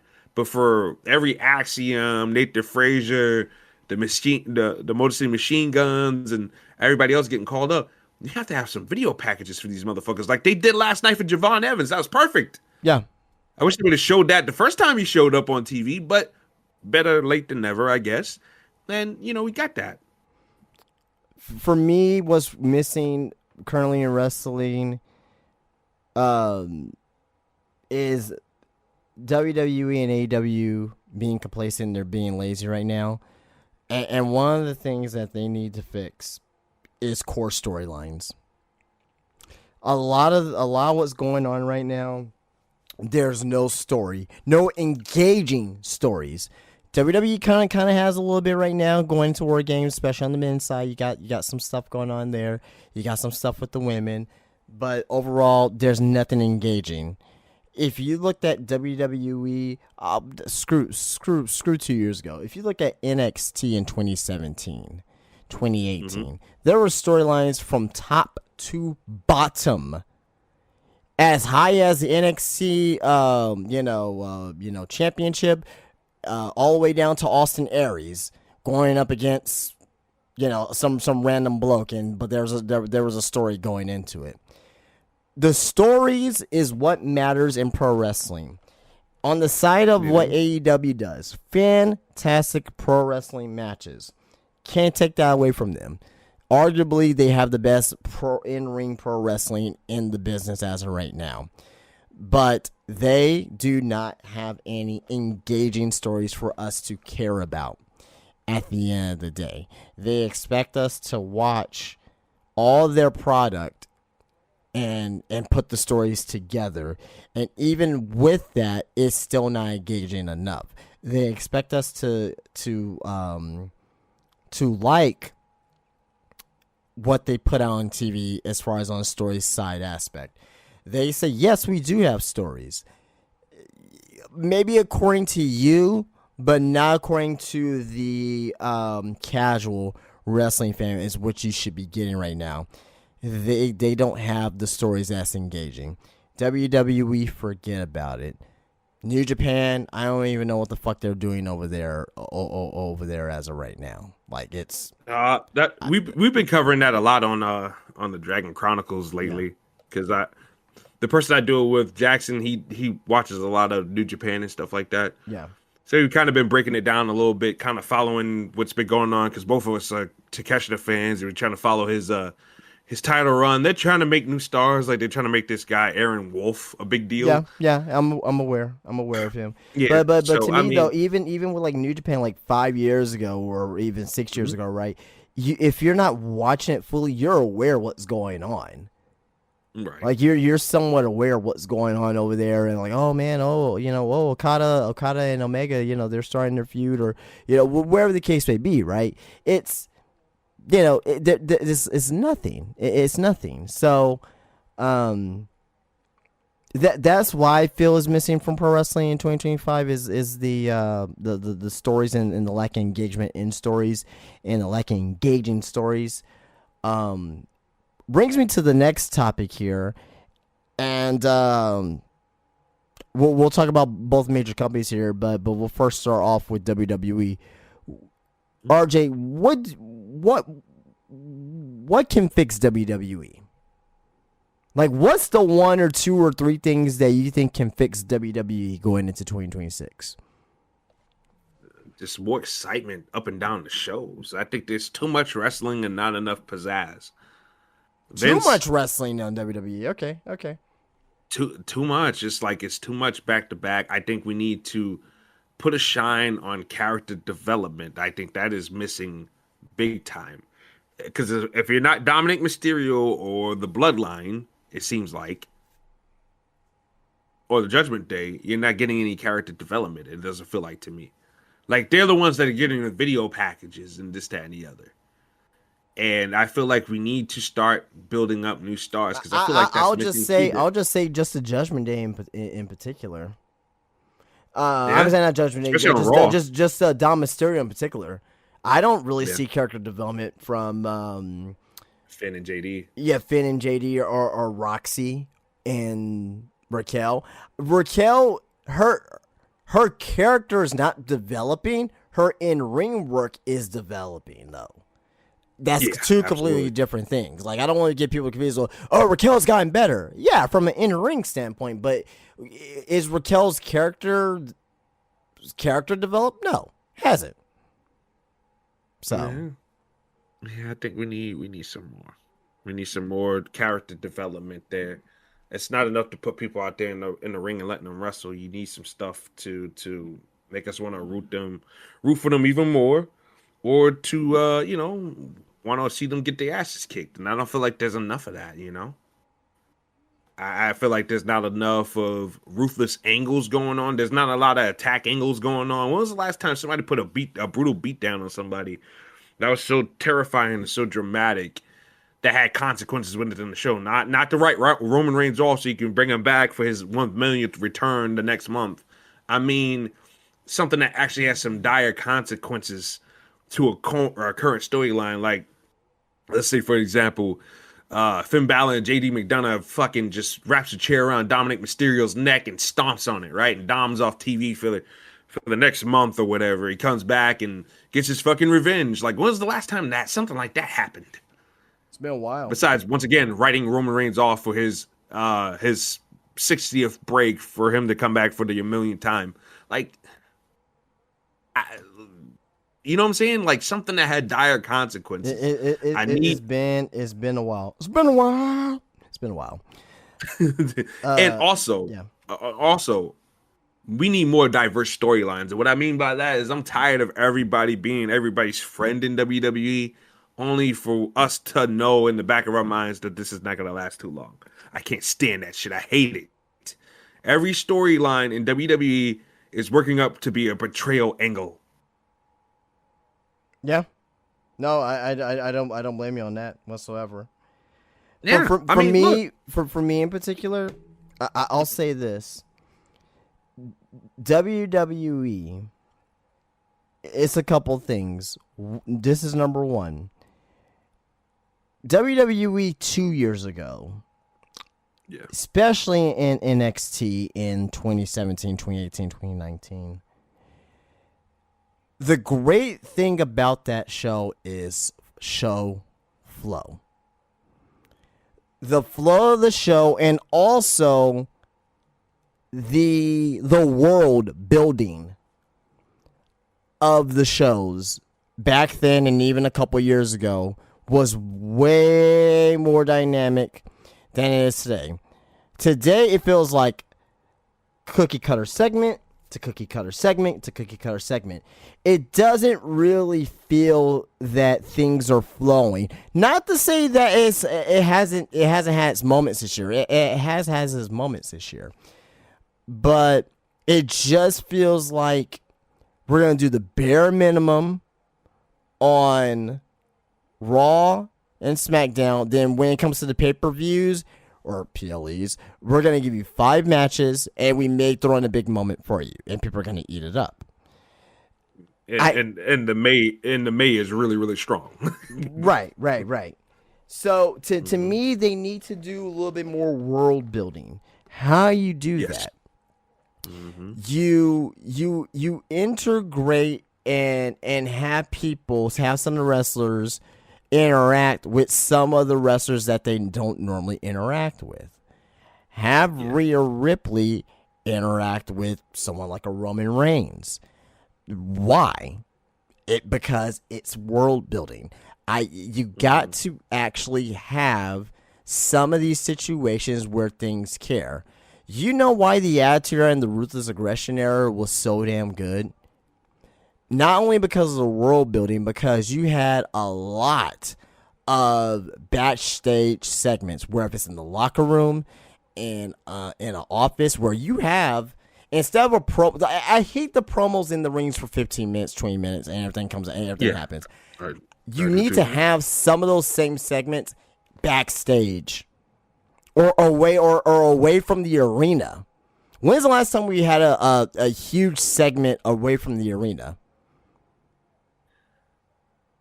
Can we? That's a good point.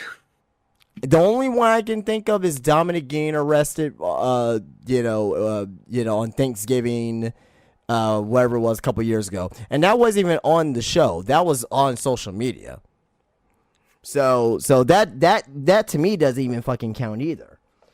So like, if you look back, like during places like the Attitude Era and Ruthless Aggression, even the PG era, right? Some of the biggest moments from those eras have happened in that backstage capacity. And WWE, they can definitely do it. They have the crew for it, right? And they can do it, and the fans will eat it up. I don't think the fans won't care if it's not in the arena or not. They just want to see moments. Like you have the like, for example, Stone Cold and The Rock, where The Rock punched Stone Cold into the river and threw his title, and Stone Cold throwing his title into the river. Those are two completely different segments. Stone Cold and Booker T at the church and at the supermarket. You have Edge and Christian backstage, during the Attitude Era. Yeah, Triple H attacking Randy Orton at his home, going into WrestleMania 25. You have these moments that we remember from back then. They're not creating moments now in 2025. They're not. The moments they are creating, although big and huge, and sometimes big pops, those are great for PLEs. But I'm talking about all those segments that I named. Guess what? That was Raw. That was SmackDown. Yep. You don't get, you can still have your big segments on the PLEs and still have your segments in between. Now, you don't gotta do it every single week. But if you do it a couple times a month, imagine something to where it's like, let me think of something good here. Imagine WWE is in Atlanta, right? They're in Atlanta. Mm-hmm. Drew McIntyre goes to Cody Rhodes' house, and you see he invades his house, and Brandy and Libby's there, and Cody has to go all the way home to go confront Drew. Then Drew ends up attacking him, and ends up blooding Cody Rhodes. That's great television. I take that back. I just remember the last thing that I remember that's a backstage segment away from the ring. Not necessarily outside, not outside the arena. I don't want to be too technical here. The Rock at Cody's bus. Yeah. Mm-hmm. Outside of that, I can't think of anything else. Bronson Reed killing Braun Strowman outside. Yeah, in the parking lot. That too counts as well. We need more of those. We do. We do. And I think that's a starting point when you create, and again, it's world creating. When you create the world around, it drives talking points, it drives memory, it gives memories, and it just does everything for me. So I think that's how we can possibly fix WWE. One thing I do like what Triple H does with the world building, but it's a tease, and if you miss it, you miss it. Is sometimes certain people will be having backstage segments, and maybe somebody be lurking in the shadows or something like that, kind of foreshadowing the feud. I do like when he does that. I will say that. Like Uncle Howdy was watching. Who's Uncle Howdy watching? He was watching. I think he was watching Solo Sikoa last week. Eventually, we're gonna get the Whites versus MFT match. Yeah, but yeah, it's coming. It's coming. Yeah, for sure. Mm-hmm. So same question goes to AEW. What can fix AEW? It's a little bit tougher, I think. Or maybe not. Maybe to me, I don't. I know a lot of people give shit about AEW, but they do got some good things in place. But there's some things that they can fix that have to fix as well. I love that they don't. I love that they don't handcuff the wrestlers. Right. I do love that, but I wish they would take it easy when it comes to the blood and only use blood when necessary. True. That would be one thing I would change about AEW. More introductory video packages. Just for people who do watch AEW but don't know anything about, CMLL. This I know about CMLL, but I'm just saying generally. Let's make some more video packages and this, that, and the other. Um, I think people like Tony and Mercedes kind of do it right with trying to have skits and promos and stuff like that. I don't know if I can necessarily hear Mercedes talk for a long period of time, Right. but yeah, I appreciate the initiative. I will say that. I think more wrestlers need to follow suit and perhaps work on that talking game too, just to break up the monotony and the gluttony there. So I think AEW definitely needs to like at least pull back from the blood just a little bit. Not people don't need to bleed unless it's like blood and guts is very appropriate for it. I see people tripping about it. I wasn't tripping about it. The name of the match is literally blood and guts. So come on. Yeah, I really expect that. Also, go ahead. Yeah, but I just more story beats with everybody up and down the roster.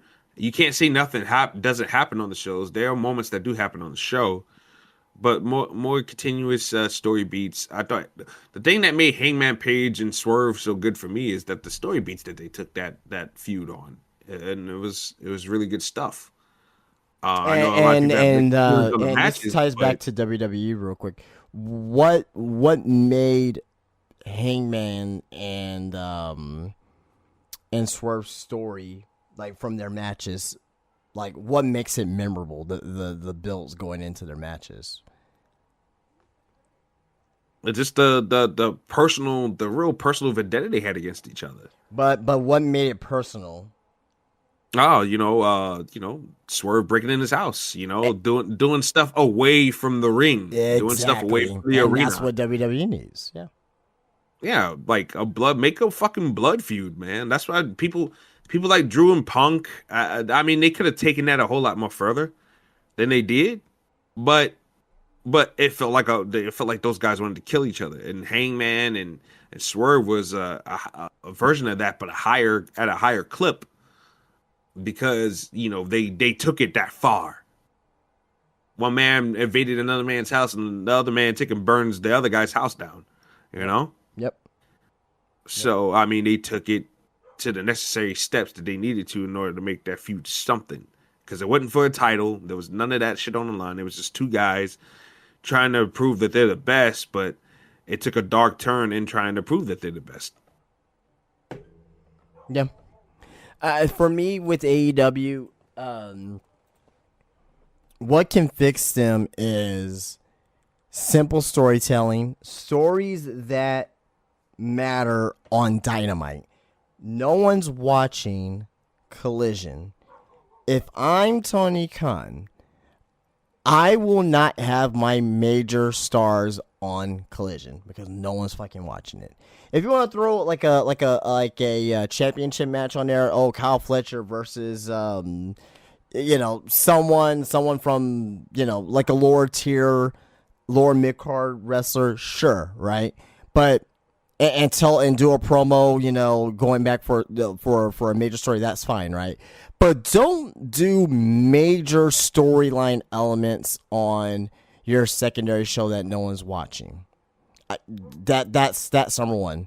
Number two, keep Ring of Honor, keep CMLL, keep all of these, whatever, in New Japan, keep all these belts and their stories away from your major show of Dynamite.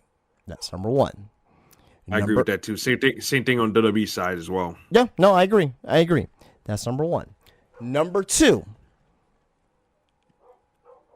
I agree with you about AEW not handcuffing the wrestlers. Also, at the same time, you need to let your wrestlers know, hey, this is TV. Calm down a little bit, because you want to know what, like, throughout the 6 years of AEW, you want to know what AEW's biggest kryptonite is?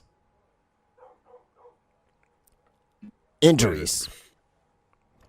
Injuries because of what they do in the ring every single week.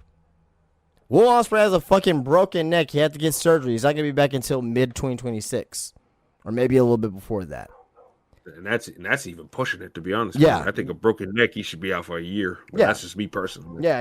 Especially I given think his they style. said, I just heard a report today that he may be back by June, possibly. Especially with his style and how he does, and it's Dave Meltzer. Yeah. It's Dave Meltzer, man. Dave Meltzer is these 5 stars and all this other, and that gets in these guys' heads, and they go balls to the goddamn wall, and to prove that I'm Dave's favorite wrestler. Like they be going hard for this dude. You heard what Britt Baker said. Oh, Dave is gonna have to really give that one 5 stars. Her blood just dripping down her fucking face. Right. That's all of them back there. I'm pretty sure all of them are thinking the same thing. Oh, Dave has got to give that 5 stars, right? Yeah. Because of what I did tonight. So it's all that stuff is coming up to catch him, and Ospreay's got to be very, very careful because a broken neck. I mean, my God, like that's pain for a lifetime too, especially if the surgery is botched. Yeah. Or he continues to do what he's been doing with going as hard. My friend said he's going to end up in a wheelchair one day. And this was a long time ago when he was taking those horrific bumps on the apron in New Japan and this, that, and the other. Yeah. My friend said he's going to end up in a wheelchair, like Dynamite Kid. I'm like, wow. Do you think that Tony Khan needs to step down from booking? I think Tony Khan needs a Pat Patterson, or he needs a right hand man or something like that that's gonna challenge him, right? Because I feel like that's the part of the problem. Everybody says Tony's nice, but nobody seems to really challenge him and this, that, and the other. I think he needs somebody to challenge him a little bit. I don't want to say he needs to step down completely, but he needs some other people around him that has the knowledge, you know. And he's got people. I agree with that. I don't think he should step down, personally, because there has been good ideas that he has done. He just needs to your point, have a right hand man that he can filter these ideas through, that won't bullshit him and won't be a yes guy and be like, hey, Tony, I don't know, maybe we should probably try this way for this particular storyline or whatever. That's what I think. Yeah, same. I just think that we need different people to help push this thing along, because he's got a good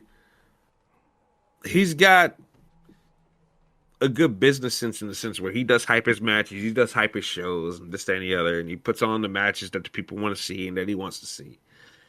But I think he needs somebody to write the story beats for him or something like that, you know? Yeah. They paid all this money for that Jennifer Peppermint woman or whatever to do Mercedes and stuff. I think why not expand that role to other people on the roster, you know? So a lot of things can feel a little bit more organized. Like the Don Callis family, that whole thing just doesn't seem organized to me. A lot of people praise it online. Oh, that's a group full of killers. But those guys are losers, man. Those guys are losers, except for Fletcher and Takeshita and Okada. Yes, it's a jobber group for the most part, except for like a handful of them.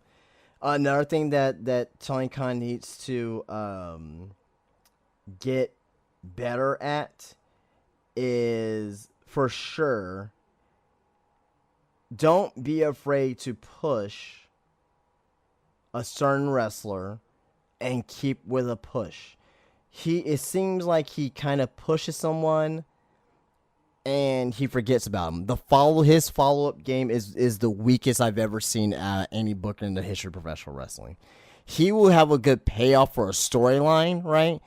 But the follow-up is fucking horrific. Horrific. Like Wardlow and MJF. We could go through a whole bunch of names here. We don't have the time here, but we really don't have the time here. But yeah. But yeah, that's our thoughts on what we think can fix AEW. We got a few more topics here and before we end up here, but this should be a quick one. Who you think is the most important wrestler of 2025 at this point? You mean from either company or You both? Like, just no, just if you had to pick one wrestler like in the world, who you think is the most important wrestler in 2025? It doesn't necessarily have, they're the best, but just the importance to wrestling, and without them, 2025 will be like the drizzling, even more of the drizzling shits.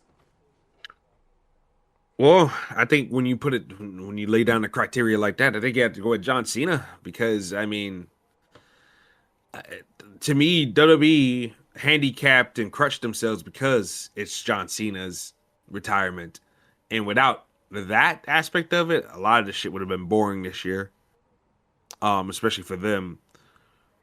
Cena's the stuff Cena has been doing. He's been the constant great thing about some of these WWE shows the last few months. The heel turn started off nice, and then there was no real strong follow up to it. It was just a lot of blah blah blah blah. But then when he turned face again before SummerSlam, ever since then we've been just nailing it out of the park as far as that is concerned. So to me, he's probably one of the more important ones. And AEW, like on the AEW side, a lot of their guys are down. The top guys are down.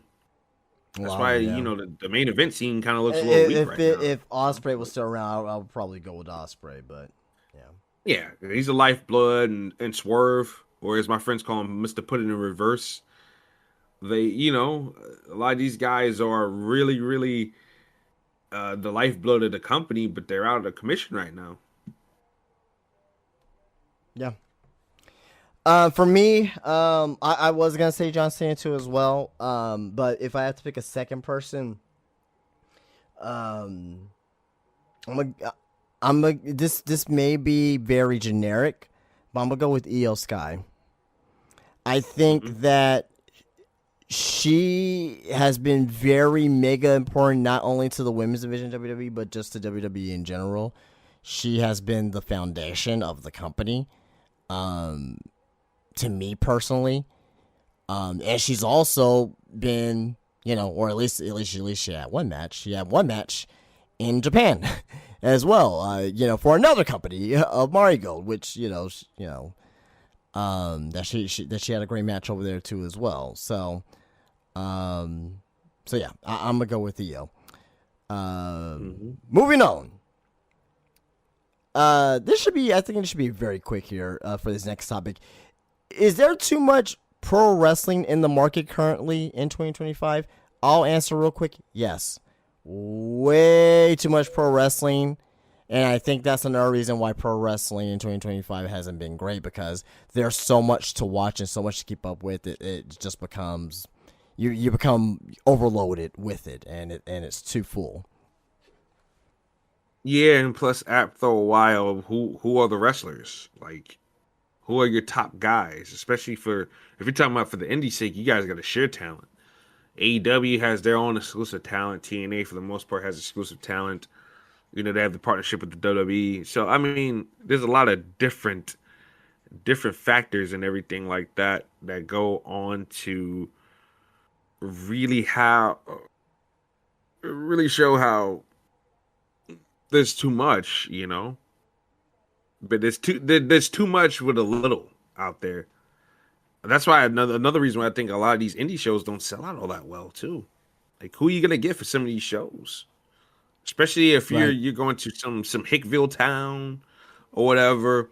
It's not just that too, And but it's the wrestlers, well, what they're asking as well, what they're asking for as far as oh yeah, getting as well. booked. Yeah, of course that too. And you're bleeding these promoters dry. They're not the WWE. They're not AEW. Like, you gotta kind of you gotta hustle. You gotta hustle. Like, see, if I was a wrestler, here's what I would do.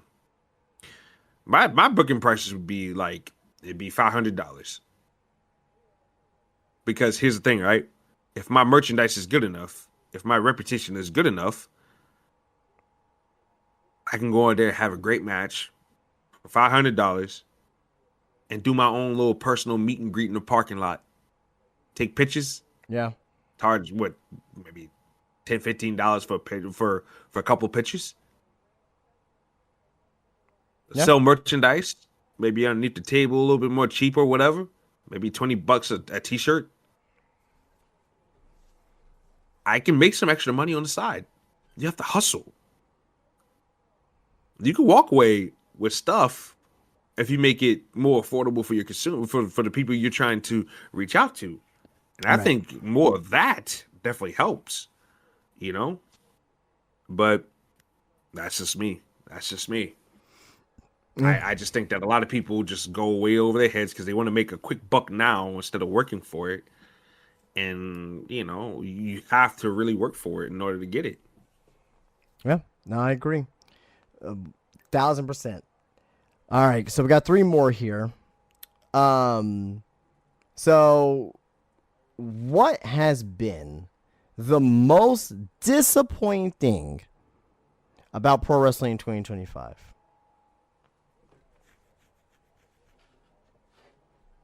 If you had to pick one thing that's the most disappointing thing in wrestling in 2025, what do you think it would be? I already know what my answer is.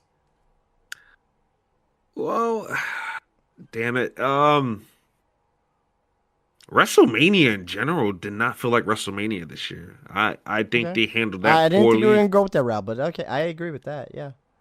Yeah, I didn't feel like Mania this year. Another thing that disappointed was Cena's retirement. The Cena retirement should have been way more fun. I think the whole sporadic dates just killed the flow of it too. But I just wish they would have handled John Cena's retirement too a whole lot more better than they did. Of course, it's getting good now that he's on his way out, but like it should have been like this from the get-go, you know? Right. Just nothing but fun and celebrating John Cena, his rivalries. Like, I like the fact that he faced a lot of his rivals on the way out, but Cena barely gave any shine to anybody that's new, which I hate because that's how he got his opportunity, ruthless aggression. I just wish there should have been more. So, if I can say the 2 biggest disappointments was how they handled Cena's retirement and how they handled WrestleMania this year. For me, I'm going to go a little bit further. Not necessarily Cena retirement, how they handled that, which I do agree with you on, but the heel turn. Yeah. The heel turn was a fantastic moment. We're never, ever going to forget that. One of the best moments in WWE history. The moment itself. Like Stone Cold turning heel too as well. Fantastic moment. We will always forget it. But what happened to both? Both of them ended up like wet farts. Cena way more. At least with Stone Cold, yeah, like funny shit with Kurt Angle and like, there was a story behind it with the alliance. Even though we didn't really love that story, but at least there was a vision there. They just did the moment. I partly blame The Rock for it as well because I still believe they was going to be involved in it in some fashion, and it just didn't work out for one reason or another. I think The Rock is trying to sabotage Triple H, but I don't know. But to me, there's something definitely going on there that's nefarious. Yeah. But to me, 1,000%, John Cena's heel turn. I think that's the most disappointing thing about wrestling in 2025 and the execution of it. So, moving on, second to last thing here. That was the most disappointing thing about wrestling in 2025. What do you think the best thing about wrestling in 2025 is? When I typed this down, I immediately had one thing in my mind. The best thing about professional wrestling. If you pick one thing in general, the best thing about professional wrestling in 2025. Fuck. I haven't overly praised anything this year, so it's just like I'm trying to think. Honestly, for me personally, and this is just my personal taste talking, the ascension of both Braun Breaker and Dominic Mysterio for me personally. Okay, that's fair. That's fair. And also, if I had to pick on AEW side, Takeshita and Fletcher too, because I'm a fan of those two guys. A lot of people say that I really hate on AEW, which I don't. I'm very afraid of AEW. Right. I just don't. I don't kiss ass. I don't gargle balls. Like that's I my don't thing. cargo balls. Yeah, I don't do that. Like I'm not gonna do that. But I do praise how Tony Khan has handled both men, and I'm very happy for their success. So For me, it's one thing and one thing only. Although the two that you have there is very you're not wrong. I'll say that you're definitely not wrong with your pick there. But to me, the best thing about wrestling in 2025 is women's wrestling in general. I think the women, especially in WWE, I think the women has carried WWE to me in 2025. They had the best matches. Pay-per-view of the year. Yeah, they had the best matches, the best pay-per-view. On the AEW side, you had a fucking fantastic match between Mariah May at the time and Toni Storm. Then you have then months and months and months later, last week you have the Blood and Guts match with the women in there as well. Then you have all these great women's matches in between. You have a great moment with Chris Statlander winning the women's world championship as well. Despite what you think about Mercedes and the gimmick, and we talked about that earlier, I'm not a fan of the titles gimmick. The focus on her and her they're making something out of it to whoever beats her for all the titles or for apparently maybe the AEW Women's Championship is going to be like the next one. I'm hoping that's what they're doing. But that'll probably be a 2026 thing. WWE site, EO to me right now is the best wrestler on the planet, man or woman.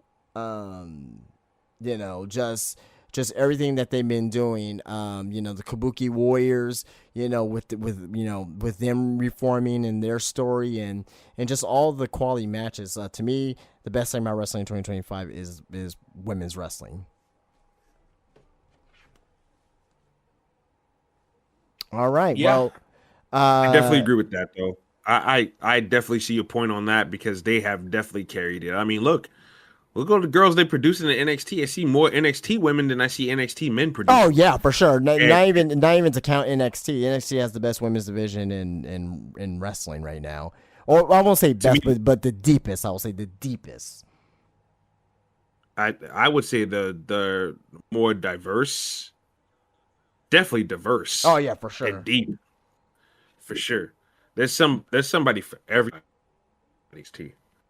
Absolutely. 1,000%. And the last subject here for the State of Pro Wrestling in 2025. We're not going to be talking about 2025. We're going to be talking about 2026. RJ, will 2026 be a better year than 2025? Maybe. I'll say this, and I forgot to say this earlier. I'll say that 2025 is the worst year of the decade so far. I think 2020 is better than 2025. 2020, I mean, they were handcuffed a lot, and my thing is that AEW, WWE, and even TNA, got to give them the credit. They tried with what they had. And I can appreciate that. AEW was despite no fans, they were fucking on fire in 2020. It was a lot of fun. It was they make the first Stadium Stampede match. Like, come on, man! Like they were doing some innovative shit. WWE was doing some innovative shit with the CMAC matches as well.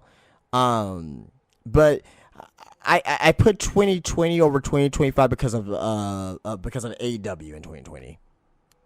That's the long reason right there.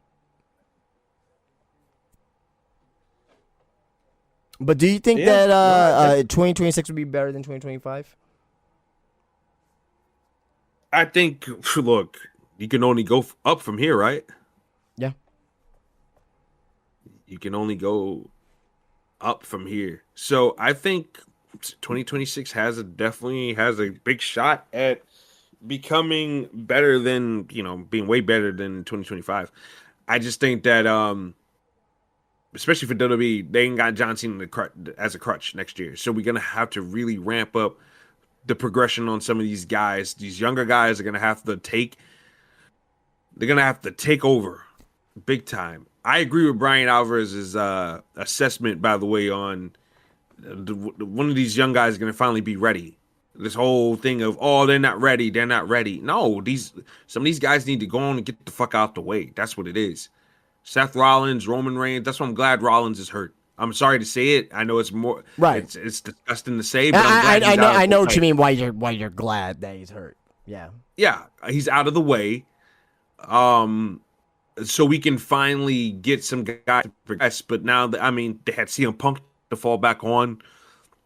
But we need more guys that are going to step up and be the future of this goddamn company. Because guess what? All the guys Triple H is pushing right now. And by the way, this is another problem I got with WWE. WWE's getting older and older and older. They're getting older, Justin. The average man that's on top in WWE is 40. WWE needs to go, and that's what Vince was trying to do, but everybody was crying, oh, he cut Dakota Kai, and he cut this one, and he cut that one. It's like, yeah, because they're 40. He can't use them for the foreseeable future. Yep. You know what I'm saying? He's trying to prep for the future, and Triple H wasn't giving him anybody that. He was giving them guys that were kind of ready now, or this, that, and the other, that he wasn't really impressed with. So, be gone. So, my thing is that we need to get younger. And that's one thing WWE needs to focus on next year, because Roman is not going to be around forever. Hell, he's not even around now. Brock Lesnar is not going to be around forever. He's barely around now. Cena's gone. Punk, he's doing it till he can't no more. Like, come on. We got to start pushing new young guys. And I'm not just talking about just Braun Breaker. We need more than just Braun Breaker. You got more than Braun Breaker on that roster. Let's see it. Yeah. Let's see it. And let's put them in the perfect positions for them to shine. A la letting them talk more, doing more vignettes with them. What makes them tick? Why are they doing this? What's their purpose for being here? Why do they want to be the champion? Why do they want to be on top of the biz? Give me a purpose as to why I should root for these guys other than my own personal investment in them already. Yeah. Give me something to sink my teeth into. And if WWE can do that, they will be back on track next year. That's the three things I want to see them do. Develop talent, tell more stories, let us get to know these wrestlers a little bit more better, and just push the future. That's what I need. That's what I need from them next year. If they can give me that, that'd be a great bounce back year for me personally. And AEW, just cut down on the blood, and use it for big moments. Let's give some of the other girls more of an opportunity to wear the belts as well, because they're all up on Mercedes, and I'm talking about from Ring of Honor to AEW as well. Like, let's get this belt off Athena finally. Let's get the belt off of Mercedes, and I'm against pulling the belt off of Statlander this quickly, because she's been a day one, and I think they need to do more with Statlander, but I need them to do more with some of these other girls as well. I think Sky Blue needs to be rewarded. I think a few other people need to be rewarded for their hard work. So, yeah. For me, I believe that 2026 will be better than 2025. All your points taken as well. I'll just keep it simple. WWE and AEW just need to get back to basics. So stop worrying about, stop worrying about counter programming. Stop worrying about what this person said, what that person said. Just get back to basics, right? Do what works for you and your company, right? Do right by your fans.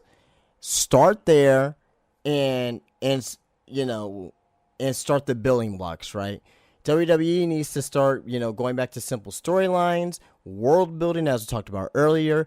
AEW needs to find a handful of wrestlers that they can continue to build up, and and push them. Don't push them for one pay-per-view, they win and they're forgotten about, right? Like you need to develop a consistent consistency. I'll say this. This may be early prediction. I predict that both companies in 2026 is going to experience major changes. Yeah. In some way or fashion. It could be positive, it could be negative, but I expect something major to happen between both companies in 2026. It's the book is writing itself right now, and we'll see what happens. But that was a great conversation. I'm glad that we went ahead and did that tonight here about the state of pro wrestling and